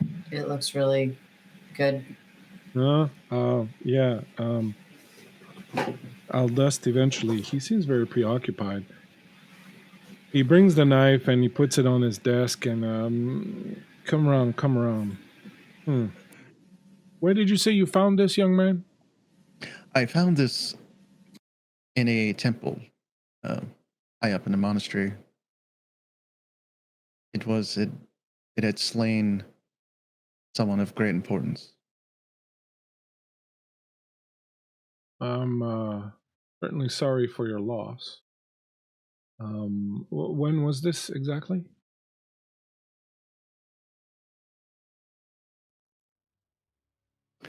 It was maybe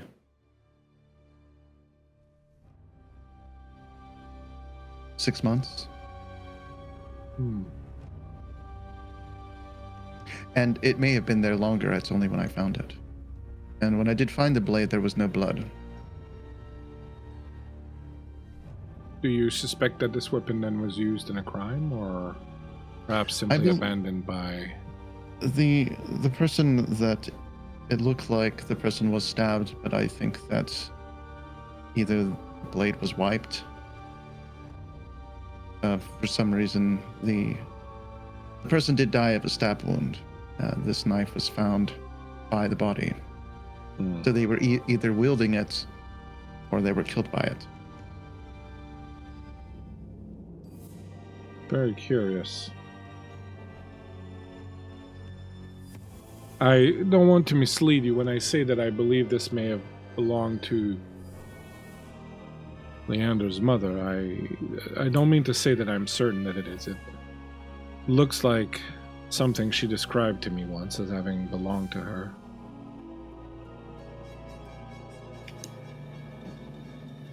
But I couldn't swear that it was hers. It's just very strange after so many years to see something like this come back to haunt you from the depths of your memory. Tana, what is your interest in this? Well, Jinandriel had brought it to me, thinking that I was the creator of this, but I noticed that the runes inscribed, one, I do not know, and two, if you look there, they are more intricate than even I would be capable of doing at the moment. So, what can we learn? I am also curious. It looks at you, Odile. What, pray tell, is your particular interest in this matter? Oh, I am not here because of the knife. It was mostly just a happy accident that I joined this merry group. Mine is more based in your knowledge of demons.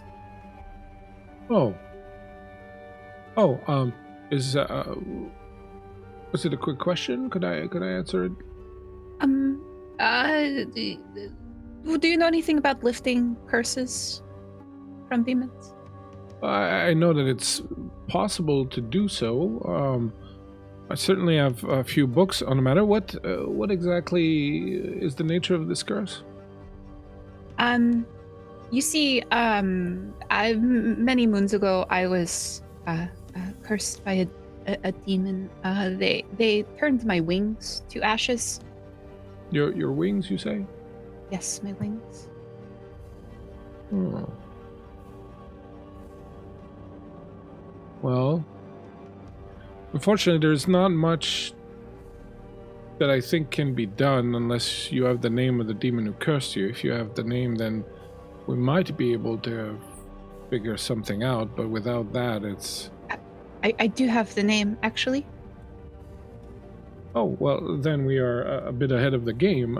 He takes up his quill, and what would the name be? It's okay to say it out loud. Saraxa? You see him freeze. Why are you looking like that? Why? Why did you freeze like that? Say that name again. Saraxa? Do you need me to spell it? I actually don't really know how to spell it, but I could give it my best guess. It's spelled exactly how it's pronounced. I see R-A-X-A.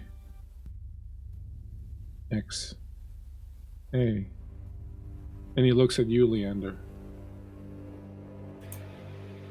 Yep. What's up? What's going on? Why? What? He sits down. You see his face is drawn, and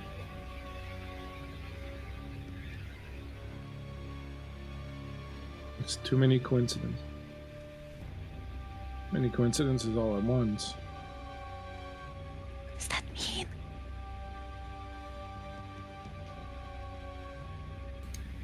Could everyone roll me spot hidden check?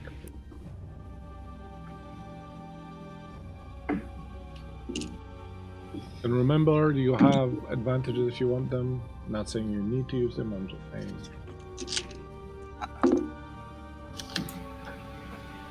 5 on a 12. I got 10 on 10 exactly. That's a good success.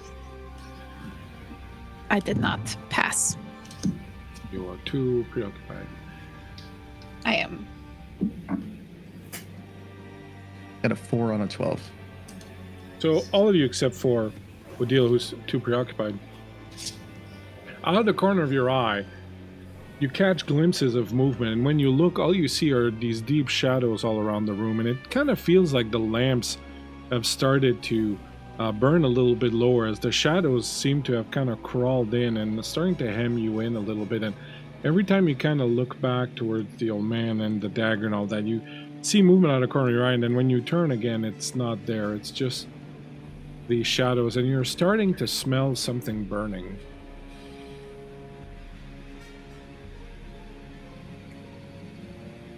What's Dad?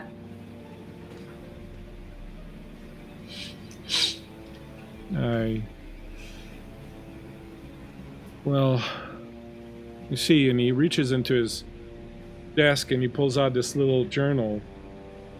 Like, I guess it's time for me to open this and face what I hoped I'd never have to face. And he reaches down and he opens it, and as he does, there is, right under where he stands, this fire erupts. It starts to jut out. This bluish, purplish, reddish flame, gout of flame erupts right under his desk where he is, and he screams, and you smell the hair on his head start to burn and his jacket burning. Let's do initiative.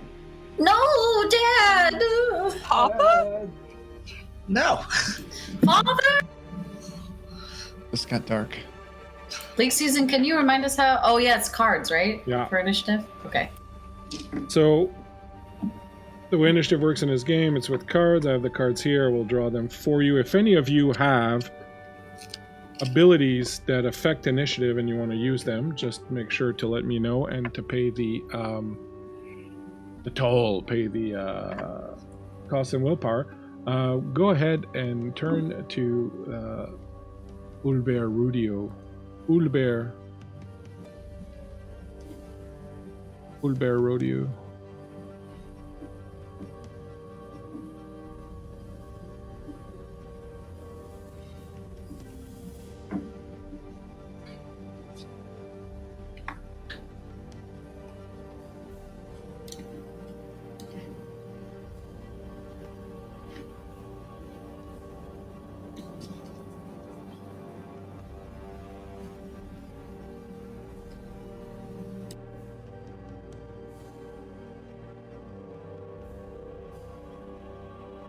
We'll get to the old bear in a second. Let's do initiative then. So I will draw cards. Is anyone going to be using something that's going to affect initiative?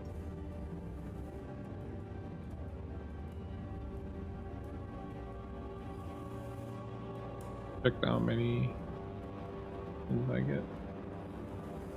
Velocity 2, which means I draw 2 cards for myself. Okay. Leander will go, a 10. 1 for Odile, 7 for Tana, 5 for Jinandriel, and the demons at 8 and 2. 2 demons! We only need one. You could send the other one home. You know, we don't. You know, it's just They're like overstaffed.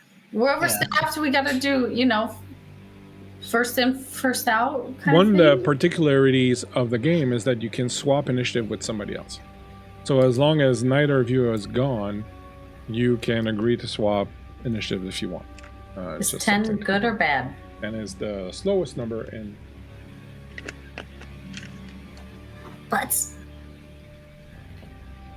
All right. You are in the office. This gout of flame has erupted under Errol. You see from the shadows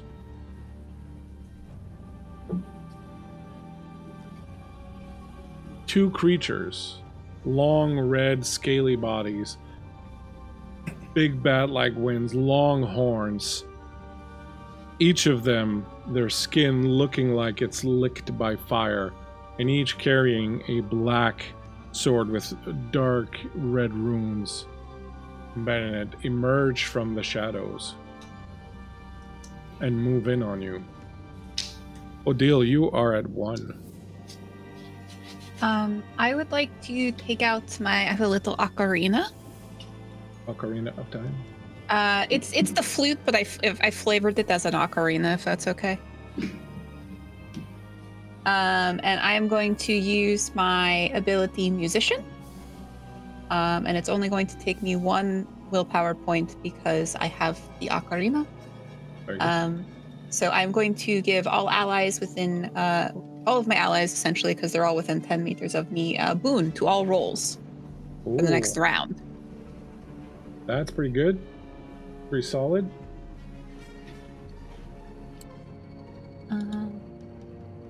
And can I move? Yeah, so you can move and do an action. Was activating the heroic ability not an action? So that's what I'm saying. I was Okay. just saying in general you can move and do an action, so you did your action. Okay. Where are these guys on the map? Oh, we beat them. Good job, everybody. Good job, guys. Oh, We no. did it. Oh, I'm going to move. The elf man looks very strong. I'm going to move behind him. I am squishy. That is my turn. I'm going to say good luck, everyone, as I run behind after playing my little ditty for you guys. 23 skidoo. Good luck, everyone. At 2, they will move in. 1 will move in on you, Leander, and 1 will move in on Tana. Now, for those of you who don't know, there's a particularity to monsters in Dragonbane, is that monsters don't roll to attack. Their attacks hit automatically. Now I'm seeing Rob's face, and I'm thinking Rob's thinking I should probably mention that at session 0. That seems unfair. Now, to be clear, monsters can make normal attacks, in which case they have to roll just like anybody else.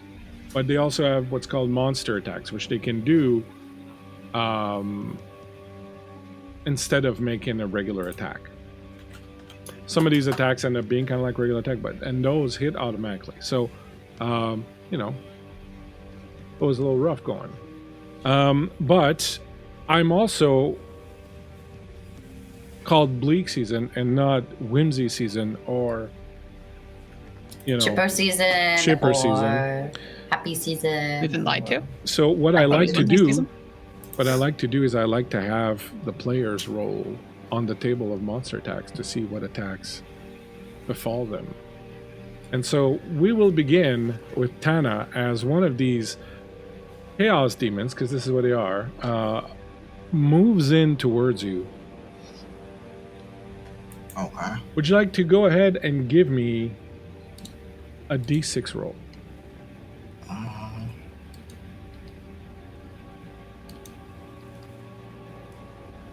Looks like it's a 4. As the demon approaches you, it raises its scorpion-like tail and delivers a swift sting to you, its tail cracking in the air and hitting you right in the chest. You will take 1d12. I'm pretty sure somewhere in this business I have a d12. Oof. You do. Right here. Yep. So that's 8 points of damage. Now that's minus your armor. If you're wearing armor or you have anything that reduces damage. Now Yes. you do have the ability to do a parry because you have a shield. Yes. So my leather armor rating is 1, so I guess it reduces that by 1. Oof, that was rough. Uh, Do you wish If to I- attempt a parry with your shield? uh, Because this particular attack can be parried. Now, normally to make a parry, you would give up your attack, but since you have a shield, you get to parry once with your shield without sacrificing your attack later. sure, let's parry. Myriad, you probably have more than that because I told everyone, you weren't at session 0 outside, I told everyone to add 20 HP just to make sure that people didn't get Nice. squished right off the bat. That's me. I would have been squished. Squishy. So if you want to parry, you will choose a weapon of your choice, a weapon skill of your choice, and you will roll on that weapon skill. And because you're using a shield, you get to do it at a boon. Brilliant. I will use my longsword. And what am I rolling for that? Just roll. So yeah, pick one of your weapon skills, whichever one you like, Strength sounds good. and go ahead and roll 2d20s on that and pick the lowest die. That would be a 1. Wow, excellent. So with a critical success on top of that. So describe to me, as this thing's tail comes whipping, how you swing around and parry this thing with your shield. As it sort of turns to whip its tail, sort of coming in at an arc towards my, I would say probably my upper chest area, Mm-hmm. I pull one of my swords, which is sort of hidden by a large cloak. Like, as we walked outside into the snow, I have a large fur cloak. And Jinandriel didn't quite notice when I went back inside and sort of came out. The cloak looked a little broader. But I sort of pull up the shield and try to, and with one hand, and bash the edge of the tail as it whips around till the probably like the last couple of segments. I just bash it with the butt of my sword. And Excellent. Since you got a critical hit, I will do this for you. I will say you don't do damage, but it will cut off the stinger, and so that this attack can't be used anymore by this. Or the attack can be used, but it won't do the paralyzing poison bit. Fair enough? You Awesome. lop this hook of this this stinger that goes flying off through the air. You see this dark green Icarus poison that splashes throughout the air, and you realize you just literally dodged a terrible fate. All right, so no tail on this. Well, he's got a tail, but no stinger. All right, that was at 2. So that took that attack at 5. Jinandriel. He will turn. He will step back to address Odile. Please stay behind me. He will walk one step closer. He starts pulling back his robe, and he pulls out a stone. As he turns to face the demons, he flicks the stones between his fingers, and now that his robe is open, you see a very elaborate dragon tattoo on his left arm, and it looks like it feeds the stone to the tattoo. And as it the tattoo kind of looks like it eats the stone, his skin begins to turn gray as he casts stone skin, and will turn and basically get his arms ready for an attack. Excellent. At 7, Leander. I thought I was at 10. Oh yeah, sorry, the card slipped. At 7. Oh, I'm so nice to you. At 7, it would be Tana. Well, this creature decided to come for me, which was clearly a mistake. So A mistake on its part, or a mistake on your part for showing up? I'm going to say a little bit of both. So with the shield and its stinger cut off, mistake. And I'm going to take a swing at its face Mistakes were made. with my ferocious longsword. All right, so you're going to roll on your sword skill. Yes, so I'm rolling sword. That's a 12. And I have the boon because of our wonderful song. Yes, absolutely. So that did not work out at all. Those were both 15s, so I think that is a miss. You swing wildly as this thing's wings beat, and it kind of does this awkward little hop to the side, and it's just enough to make you miss, your sword clanging on the ground, sending sparks flying, and making you curse. And somewhere across the city, Loretta wiggles, goes, I'm going to have to sharpen that thing again.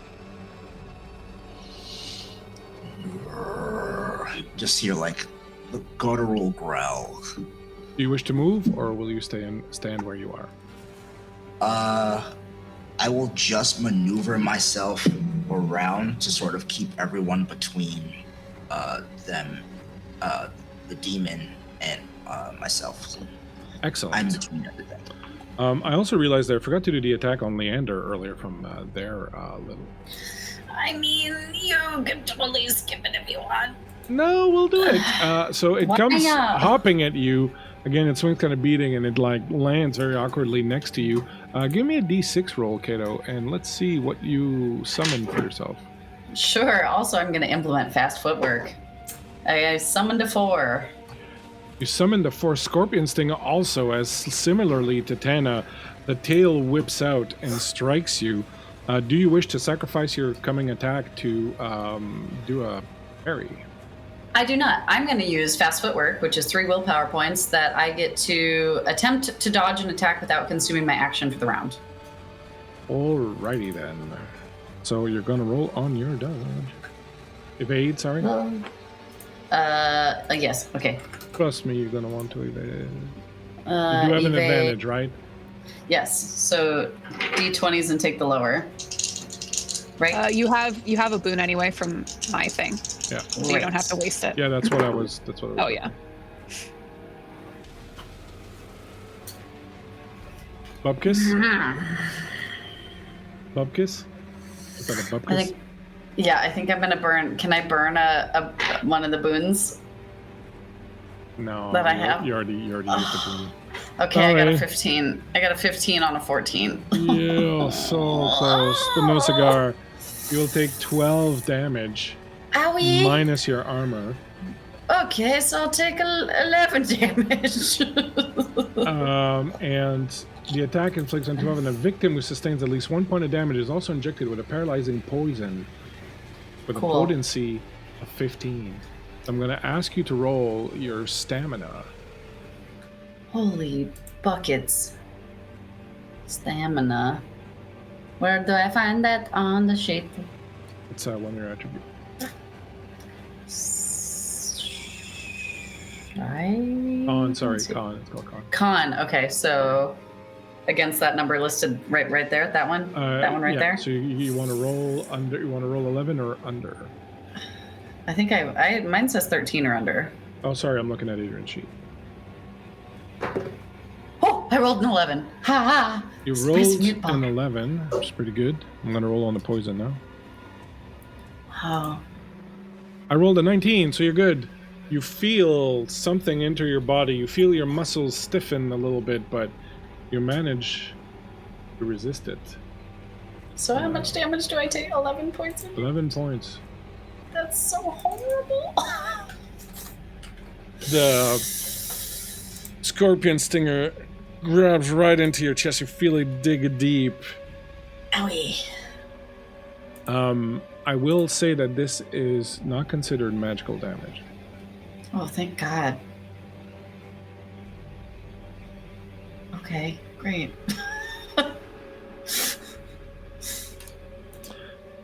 At 8, they go again. No, this is not cool, man.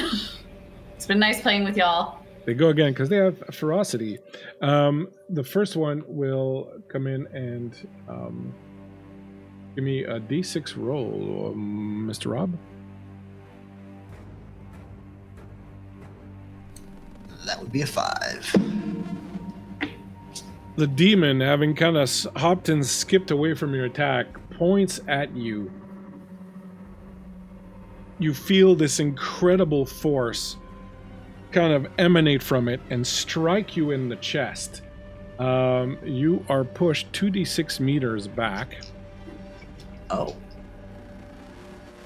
That's 8 meters.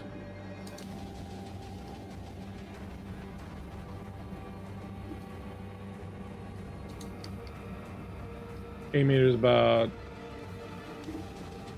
3 foot a meter. 21 or 24. Oh, we got to do math here. About there. Listen. System, what is this? Yeah, I should be able to. I'm American. Yeah, hold on. There should About be a way to do this. 25 Oh. for it. Yeah, Raven Sarah, 26.2467 feet. Thank you, Raven Sarah. All right, so around I don't know. around there, you get pushed back, crunch, crunching into the ground. You take 8 damage, 8 bludgeoning damage, minus your armor, and fall prone. Ooh. Okay. Leander, this thing pulls its tail out of your chest, Owie! and then roll a d6, please. Fuck out of here, Bleakseason. 3. 3, it opens his mouth and hisses out this horrible threat in this ancient, terrifying tongue. All opponents within 10 meters suffer a fear attack. Oh no.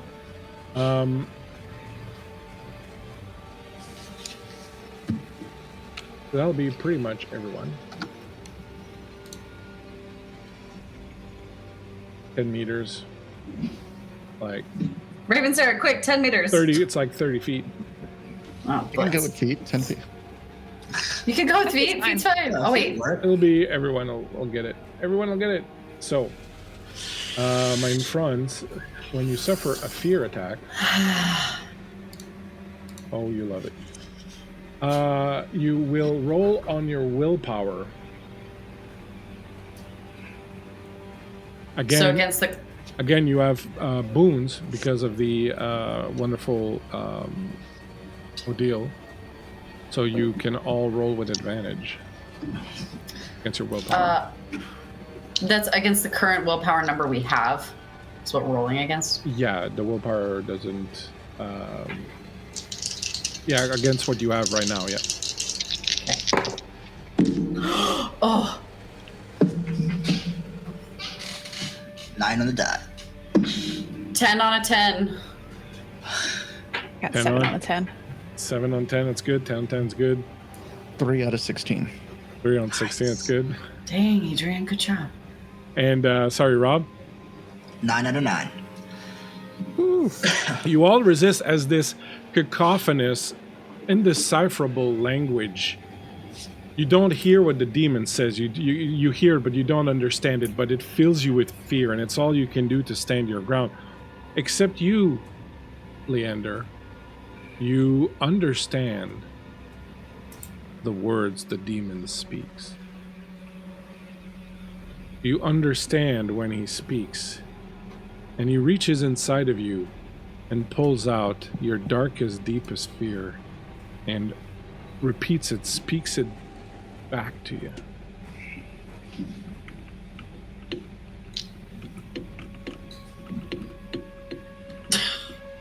You just see Leander like frown and go, the hell? And at 10, Leander. I'm so mad. I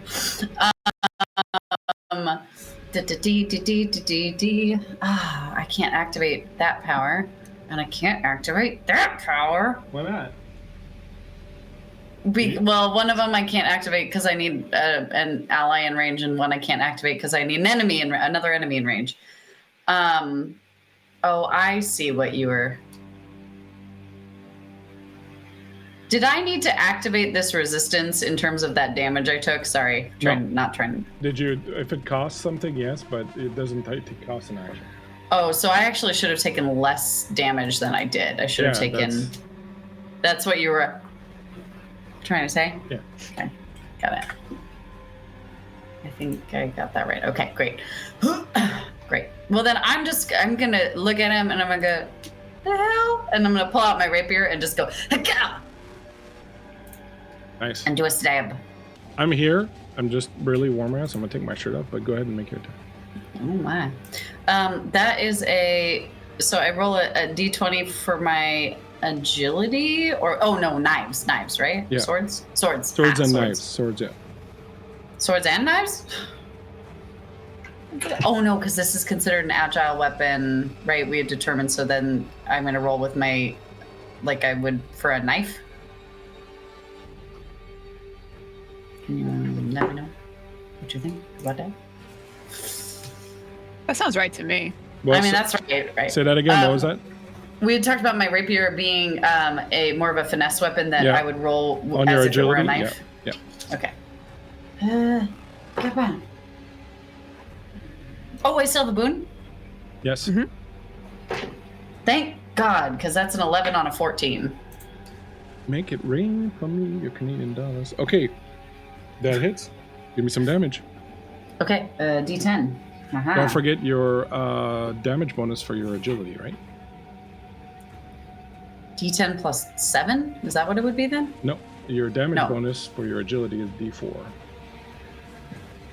You look just above the weapons, it says damage bonus.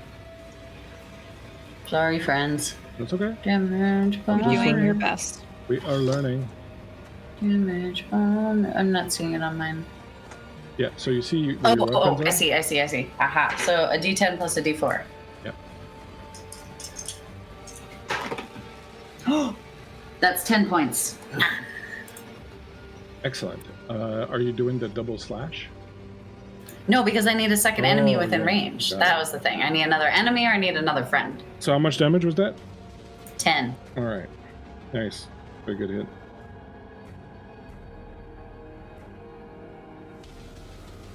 Unfortunately, there's a side effect to attacking and piercing these demons. Cool. When a Chaos Demon takes piercing or slashing damage, everyone within 2 meters takes D3 damage as corrosive blood. Oh, cool. So there's xenomorphs. Cool. Got it. Cool. Fuck. Everything's fine. That will be 2 points of damage. That is rude. If the victim is wearing armor, its armor rating is permanently reduced instead. So you will lose 1 point permanent of armor instead of taking that damage. I don't like these things. 2 meters. Is anybody else within range? Would that be considered a magical source of damage? Well, it's not attacking you at that point. It's attacking your armor, so... Okay. 2 meters would be about 6 feet, so you're good. Nobody else gets it. As it sprays you, and you see the armor bubbling and melting, smoke rising as it's being eaten by this caustic blood. Anything else you want to do on your turn? Rot and die. Do they get attack of opportunity in this game? Yep. But it's not an automatic. If you want to make an attack of opportunity, you have to roll to see if you can make an attack of opportunity. I feel like I should GTFO, otherwise I'm gonna... Yeah, you want to try moving? Yeah, I want to get out of here. Okay. You can move, and I'll tell you exactly what that entails.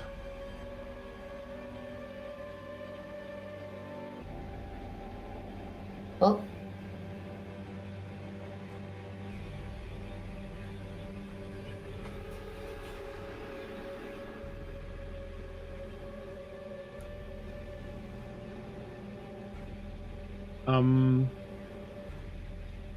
Gee whiz, where's that rule? I'm not going to look for it very long.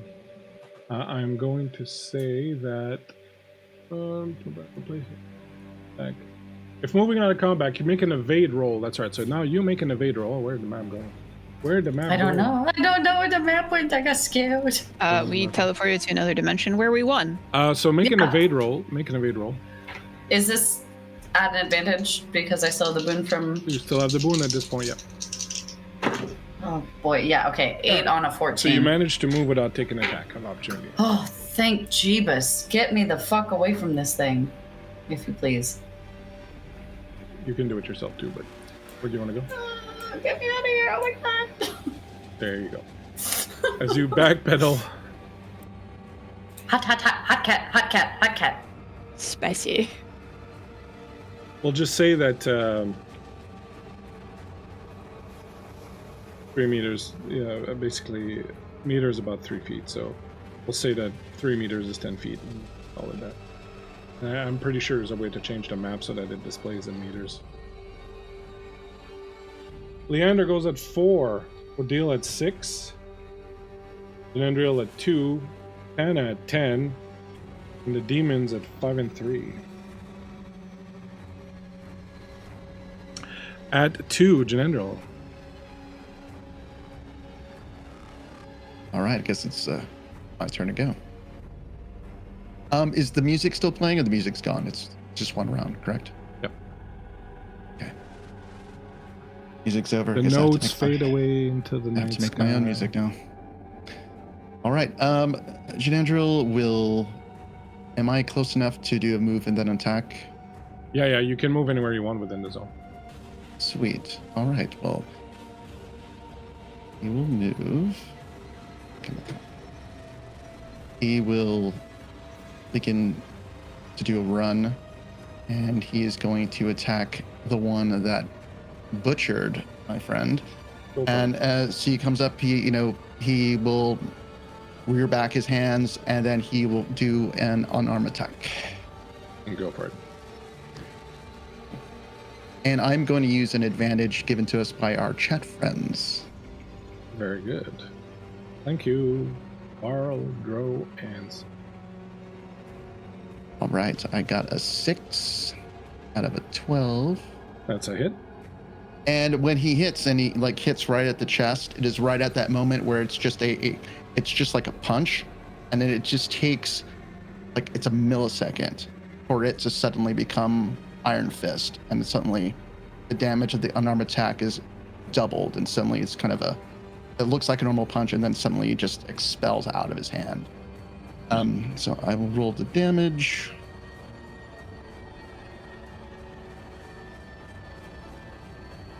What's the D4?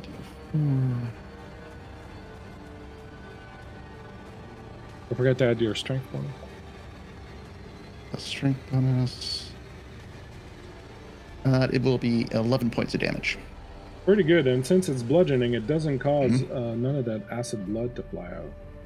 12 points, that's good. All right. He's looking a little bit beaten up. Hey, little Bones. Thank you. You got a hail from Bones Myriad, so you get an advantage. Thank you, baby. Hey, Bonesy. At 3, the demons will go, so this one will attack you. Give me a d6 roll, if you would, Adrian.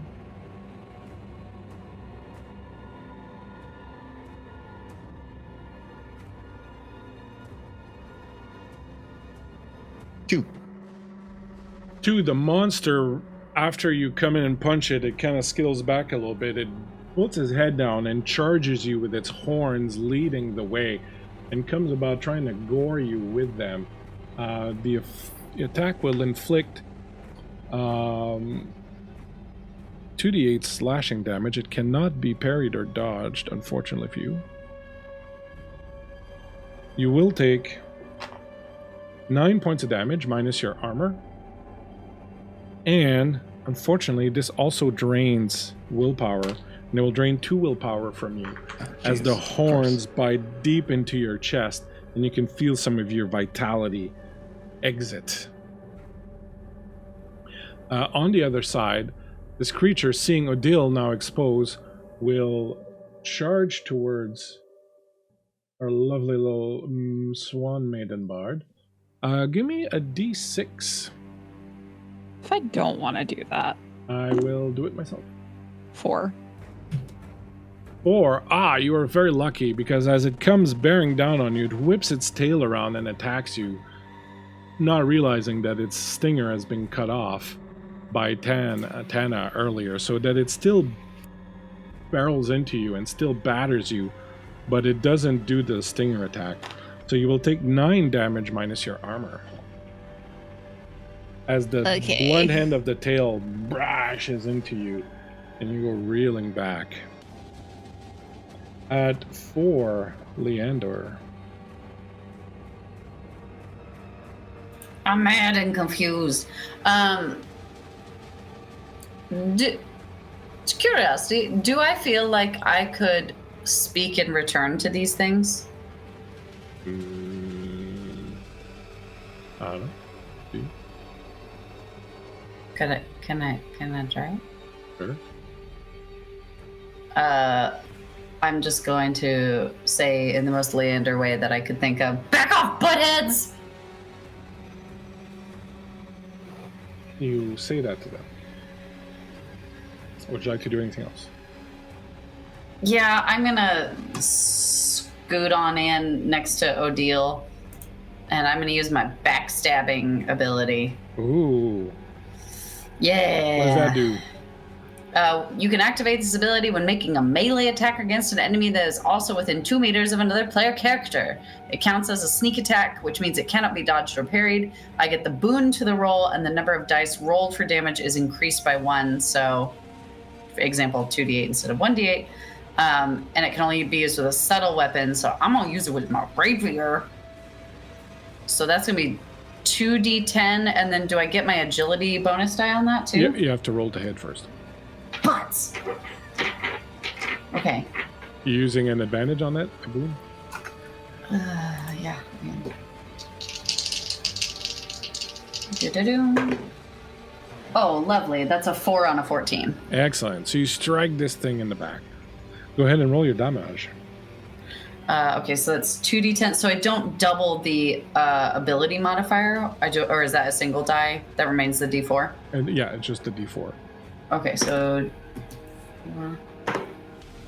13 plus 16 points of damage. 16. Yeah, I'm big mad. Pretty Big mad good. cat. And as you pierce it, blood starts spraying over you and Odile. I'm sorry. Do you have a point of armor left? No. No? So, all right. Odile, you lose 1 point of armor. Why is it sting? Oh, no. Hot. And Leander, you take 2 points of damage. Ow. I'm so sorry. It's just, I didn't know what to do. I will say this is magical damage, though, so your 2-point damage resistance against will not work. Thanks a lot, Bleakseason. No problem. So you take 2 points of damage as this acid burns into you, and Odile, if you have a point of armor, you lose a point of armor as your I only had 1. armor. Me too. Thank God you have a blacksmith in your group. I'm so sorry, buds. I'm so sorry. And you just hear Leander just profusely apologizing. At 5, they get to go again. Unhappy with you backstabbing it, it will take an attack on you. Go ahead and give me a d6 roll, Leander. That's a 6. Ooh, it turns around and starts spraying acid from its mouth at an opponent within meters. It's you. It will deal 2d6 damage on impact. Ooh, that's a 6 plus 1, so 7 points of acid damage. I will say that this is non-magical damage, however, so you can deduce your thing from that. It will continue to do d6 damage every round until you use an action to clean it off of you. Because you are covered in this green bilious acid that's just burning your skin. On the other side, the demon will then come on at you again. Jinandriel, give me a d6 roll.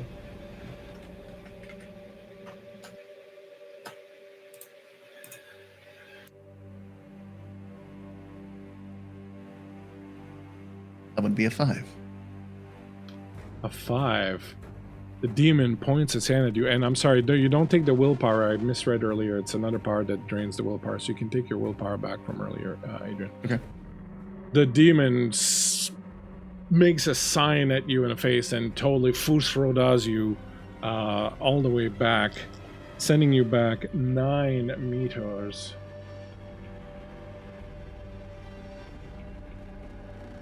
What's that in feet? 9 meters? 327.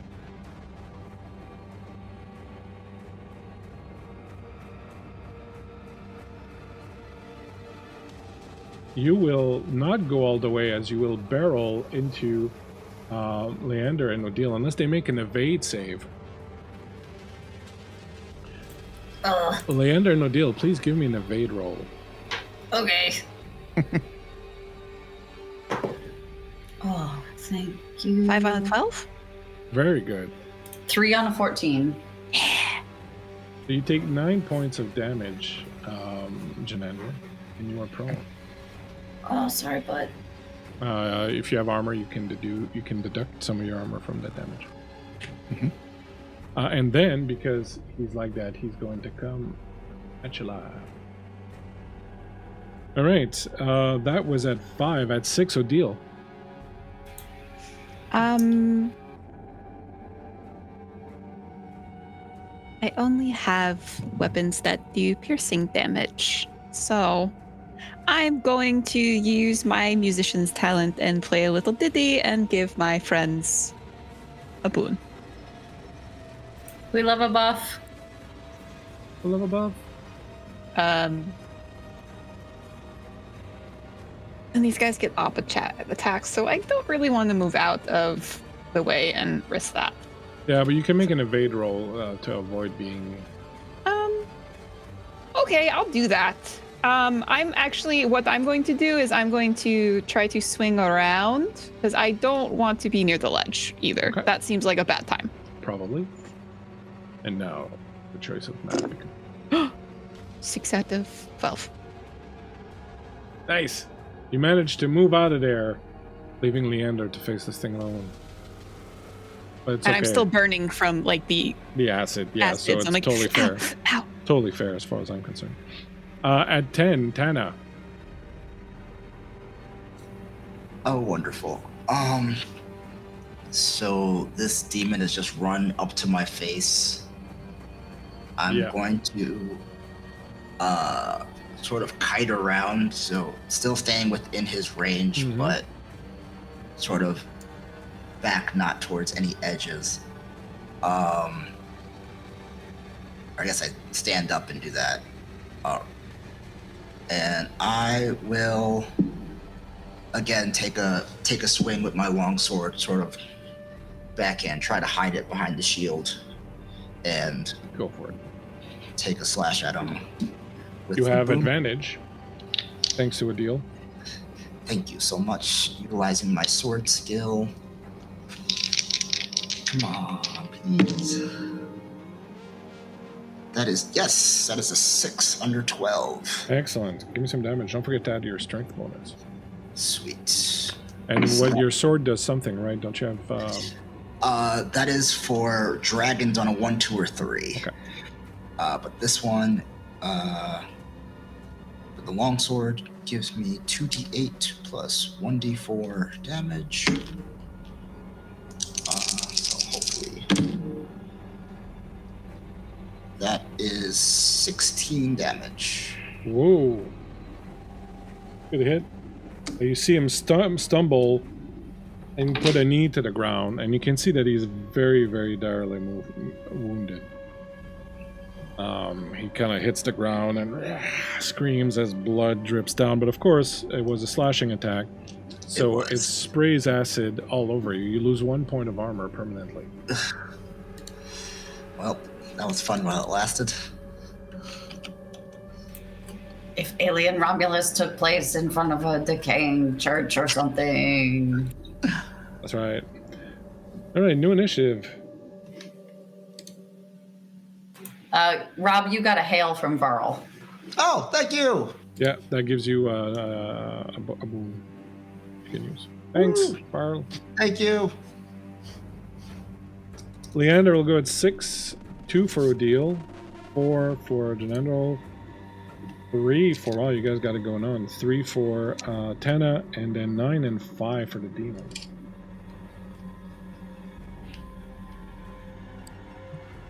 Hola, Dice and Destiny, thank you so much for joining us.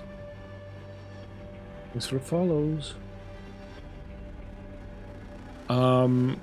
At 2, Odile.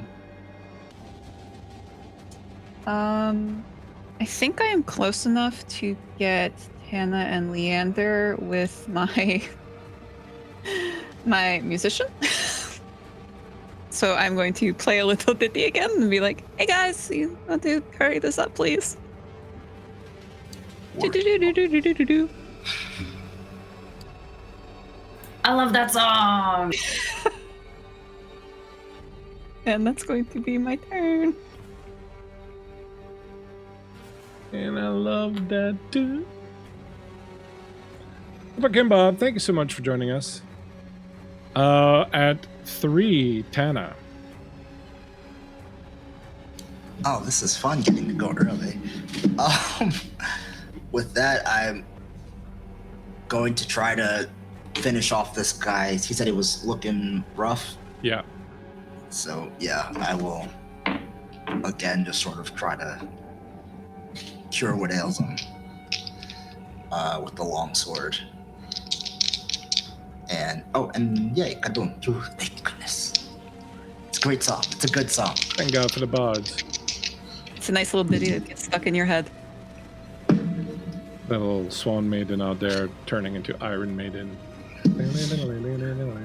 I'm too lost in the song as I roll a 15. Oh, you missed? Yes. You take a wild swing and this creature kind of just scuttles away from you as you miss it. At 4, Jinandriel. And I do not hear the music, right? No. You are out of 10, Out of maybe range. 10 meters. Out of range. 10 meters? He should have been able 10 meters, you might be in range, actually. I keep 10 thinking 10 meters? feet. Yeah, you probably are. Yeah, you're good. 10 meters, Yeah. you totally Yeah. are. Right. All right. Well, well, he will come up behind. Is the demon facing me, or is it facing? No, Leander? it's facing Leander. Great. Well, then he will come up, and he is going to attempt to do a grapple. He's going to come up from behind the demon, grab him by his own tail, and wrap it around his neck, while holding his face down so he can't breathe acid on Leander. I'm just going to start choking. Excellent. And Varl has just gifted you a hail, so you have another Thank boon you. in your pocket. Right. So I will do, I guess that's considered unarmed. And I want to use Iron Grip. Go for it.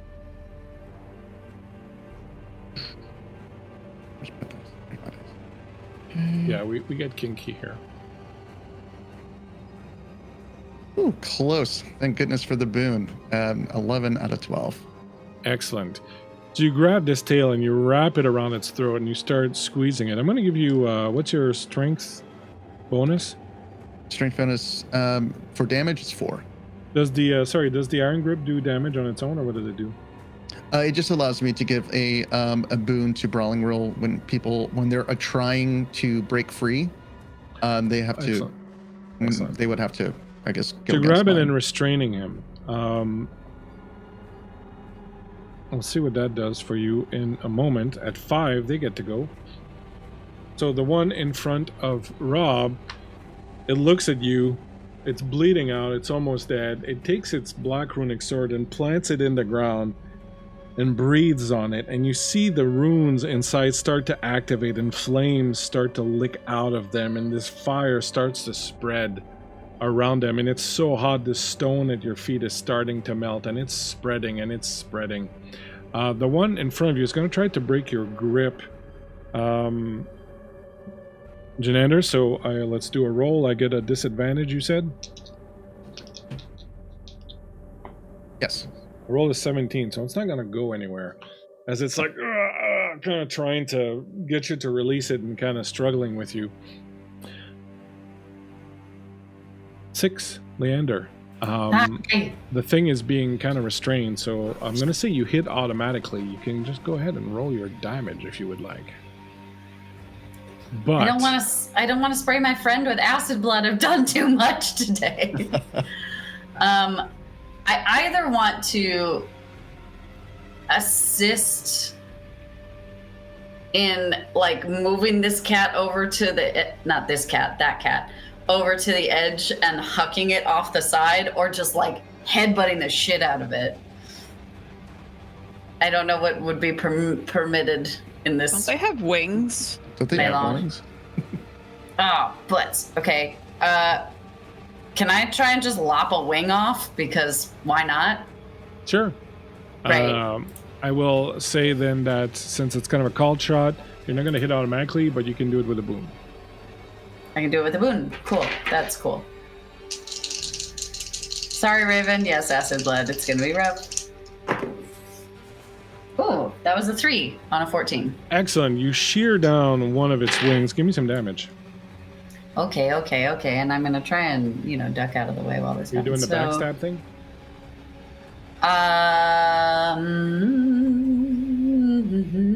Why not? Let's stack that damage, baby. You have willpower enough for it? Yes, I do. Go for it. 5. Ooh, 15. 18 points of damage. Oof. It is severely wounded as you lop off one of its wings. Blood sprays everywhere. You have no more armor, so you're going to take 2 points of acid damage, Leander. Adrian, you have armor left? Yeah, I have magic armor. I'm sorry. Oh yeah, you're stone skin. I have stone skin and like leather, so I'm sure Your the leather's leather will probably go down gone. by 1 damage, by 1 armor. So it's closed now. Because it's... It's just like, ah! It's just really cool looking. Take it to the club. It's got all the cool. Yeah, exactly. Goth night. Acid washed, tie-dyed shirt. That's exactly what it is now. And at 9, they will go again. And as this one attempts to, again, dislodge itself from you, and it doesn't, it's kind of struggling against you. It's bleeding all over you. The other one, Tana, in front of you, you see this massive, what looks like a fireball is building inside this sword. And it's growing, and this thing is cackling as it blows on this blade, and this fireball keeps growing and growing and growing. What would you like to do? I don't like that. Is it? I would like to end this thing so that it cannot continue this. Is there a way to? Is it trying to utilize the rune to cast this, or is it just using its natural ability? Well, it looks like a natural ability. We'll do initiative and see if you manage to do something before the worst thing in the world could possibly happens. And I'm not, trying to make you nervous or anything. Oh, fun. All right. This one should be the one that determines a lot. Y'all ready? Leander goes at 6. Odile at 3. 5 for Jen. 10 for Tana. 8 and Damn 2 it, Tana. Oh no. for the Demons. Remember, you can trade initiatives, but the Demons go at 2. The one in front of you, does it keep going at disadvantage, Adrian, or what's the deal?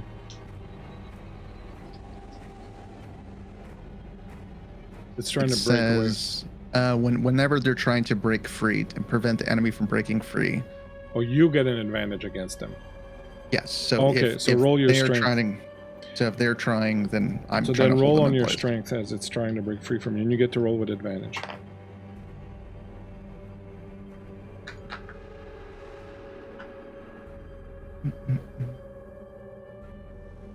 Whew.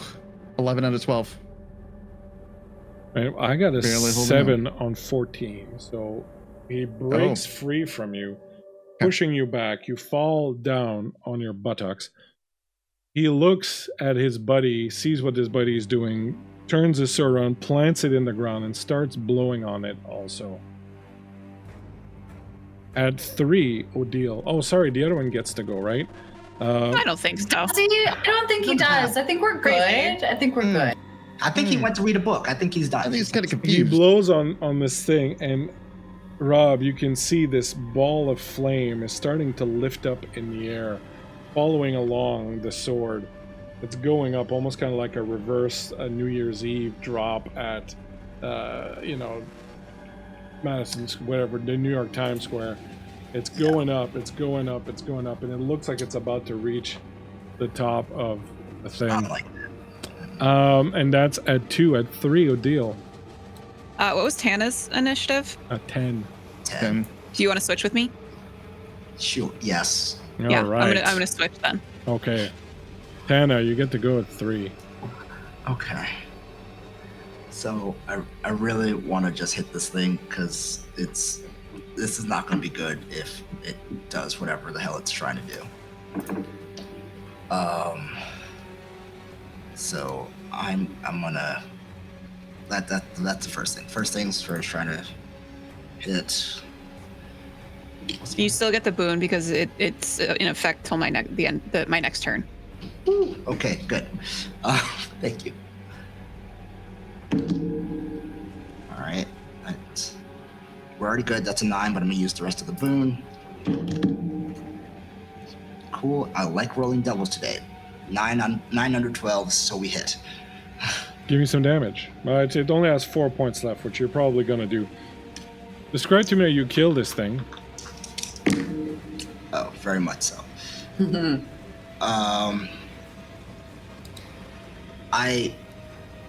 Can I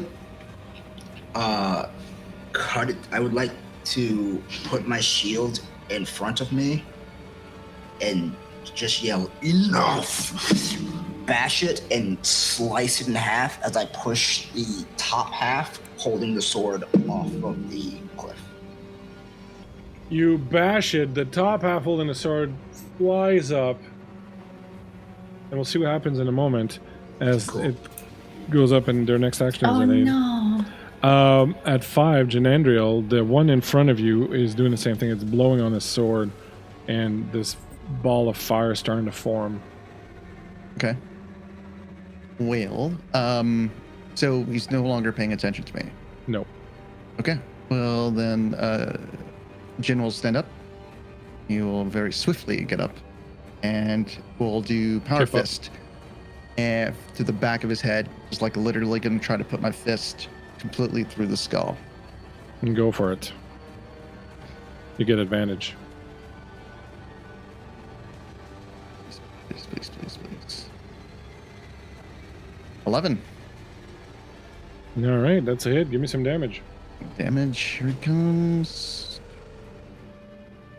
Plus D4.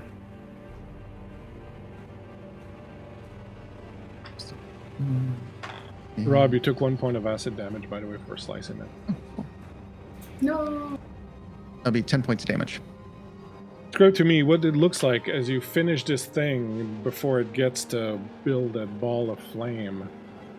Well, as it's blowing, as it's inhaling and coming out, my fist will actually come through its face, and like my fingers will like open up like right through its nostrils, and will literally like take his head from behind and just rip it off, so that it can no longer complete its action.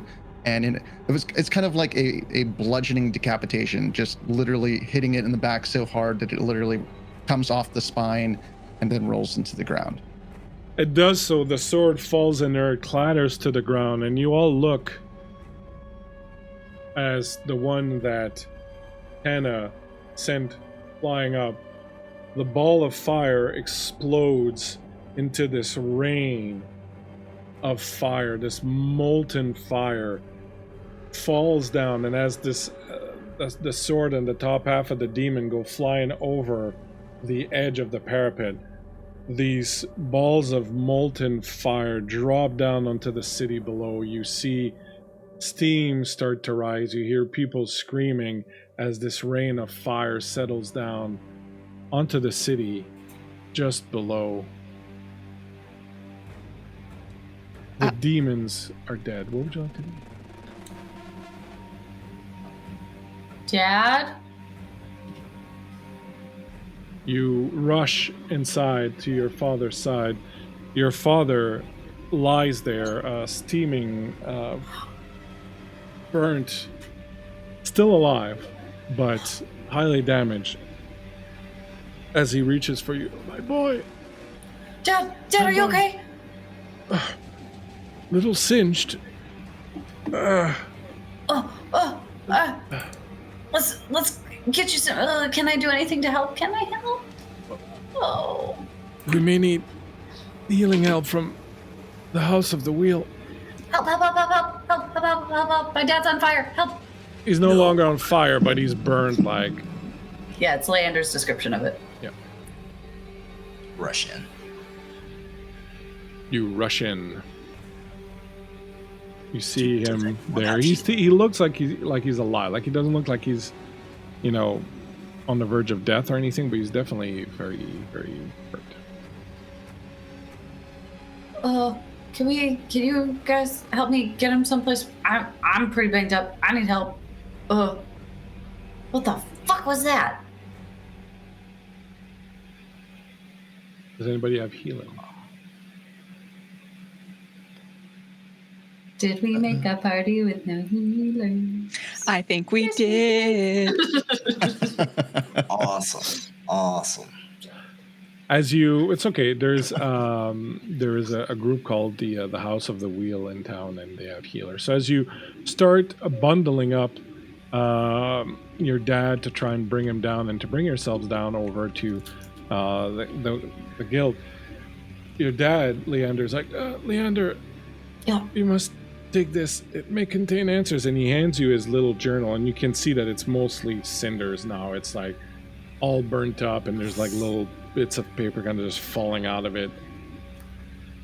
I'm sorry, I tried to protect it from the worst of it, but you may still find its of use. And he pushes into your hands, and you get it, and some of it falls into ash as soon as you grab it, but you're still holding on to. There's still a number of little bits and pieces that are still good. Oh, Dad, it's okay. You did your best. We're just gonna get you some help right now, okay? Like, tuck it in my He jacket pulls you pocket. close. He says, son, listen to me. Okay. Your mother,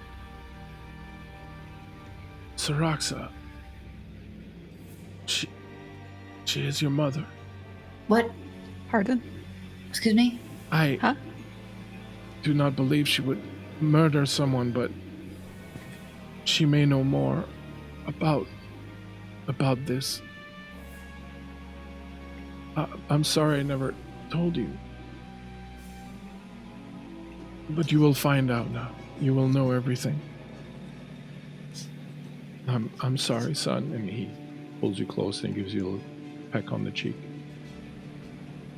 I'm sorry, I should have told you. Oh, Dad. Okay, well, we're going to talk about this at some point. That's a lot of information to process in one night, and Yeah, we're a little toasty also. yeah, I feel I'm more acidy than anything. You were always contrary. But I love you, son. Love you. You bundle up Dad, get yourselves down to the House of the Wheel, hoping to get a little relief from your burns, from your stabbity stabs, from your various wounds. You find yourselves a little later in the evening, having had some treatments, and we will figure out between the two games exactly what happens. Your father is alive. They're watching him overnight. They've used some magic healings on him, and they say he should be fine, but he needs a bit of rest. The four of you find yourselves, as the sun is rising, you have heard throughout the night the clanging of alarm bells, the fire response being kind of meager here because things don't usually catch on fire in a city that's basically covered in snow most of the year. What they ended up doing in the end was they broke some of the ice of the lake around it and hauled water out and poured it out. You hear that the damage is not too bad, but there's several buildings that have been burnt, a few people injured, no one died from it.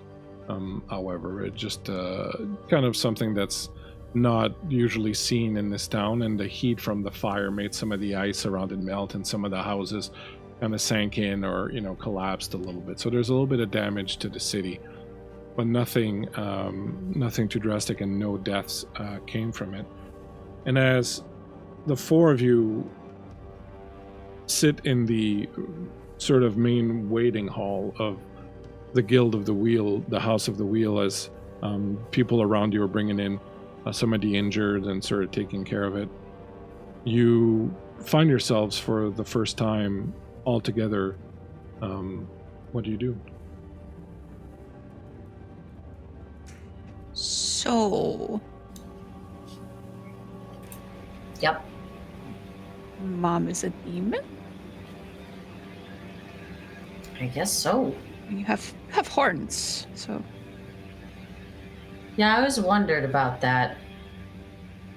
now it's like an obvious thing to look back on in hindsight, Yeah, hindsight's 2020. Like, I really should have asked him.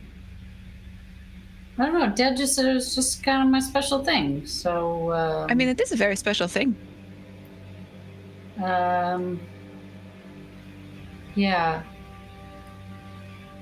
But guys, I'm sorry. I feel like I mean, you guys wanted to go meet my dad, but I guess I feel like it was kind of my fault, and I'm sorry for the acid blood. I just didn't really know what to do. It's a little acid blood amongst friends, Yeah. Who knew they had acid in their bodies? Yeah. I mean, we did know after a certain point, and it kept happening, but that's neither here nor there. Yeah, Jin, I'm sorry about that part. And, It's all right. It'll heal. okay, so Hopefully. Scars builds character. You relax a little bit and lean back, Leander, and as you do, you feel something in your back pocket, and you realize it's your father's journal that he handed you. Okay, yeah. And I crack it open. You crack it open, it kind of starts falling apart, most of it kind of having been burnt off, but as you root through it, you find a number of bits and pieces of passages that are still legible. And I'll give you a copy of them, but I will read you what you discover as you peruse through this. All in your father's hand, of course. The first bit is missing. Most of these is missing the beginning and the end, so it's kind of like little bits in the middle, but the first bit you get says, called Nightkin. Their name suggests they may have once had a connection to the Night House, but those secrets are well hidden, and the house does not countenance outsiders delving too deep into its affairs. Second piece. Possibility of Saraxa having returned after all these years, but who can truly hope to fully understand the mind of a demon, even when one is in love with? The next bit. Wolfkin, but not of the Wintersbane clan. Rather, she's from the south, from the Kitfox clan, and she may know more. Next bit. Missing enlightenment, postulating the existence of an 8th tower hidden from all but those of elven blood. This 8th tower may have been the one to house the portal to their world, and may be the source of the Crimson's... The next bit.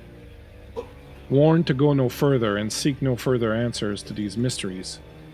But of course, my ears are deaf to such warnings. The present predicts the future and tells the truth about the past. But to remain mired in it means remaining out of the stream of time, falling prey to apathy and lethargy and entropy.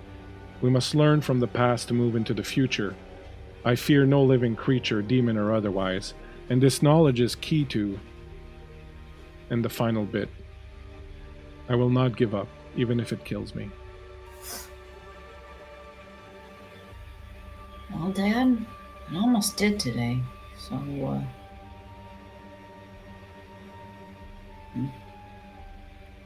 this make any sense to you guys? Sense? No. But it is very, very intriguing. Especially Yeah. this talk of an 8th tower. Yeah, it's wild. This Wolfkin. Interesting.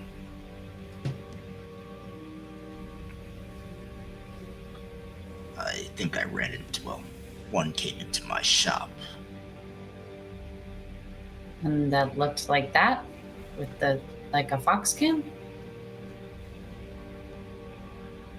Resembling. Interesting.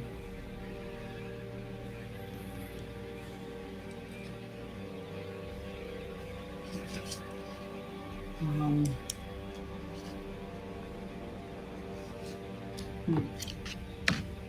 Will yeah. your father be able to talk? I think so. They said he's gonna recover pretty okay. We should probably ask him some questions once he's had a little rest. Maybe once we've had a little rest too, huh?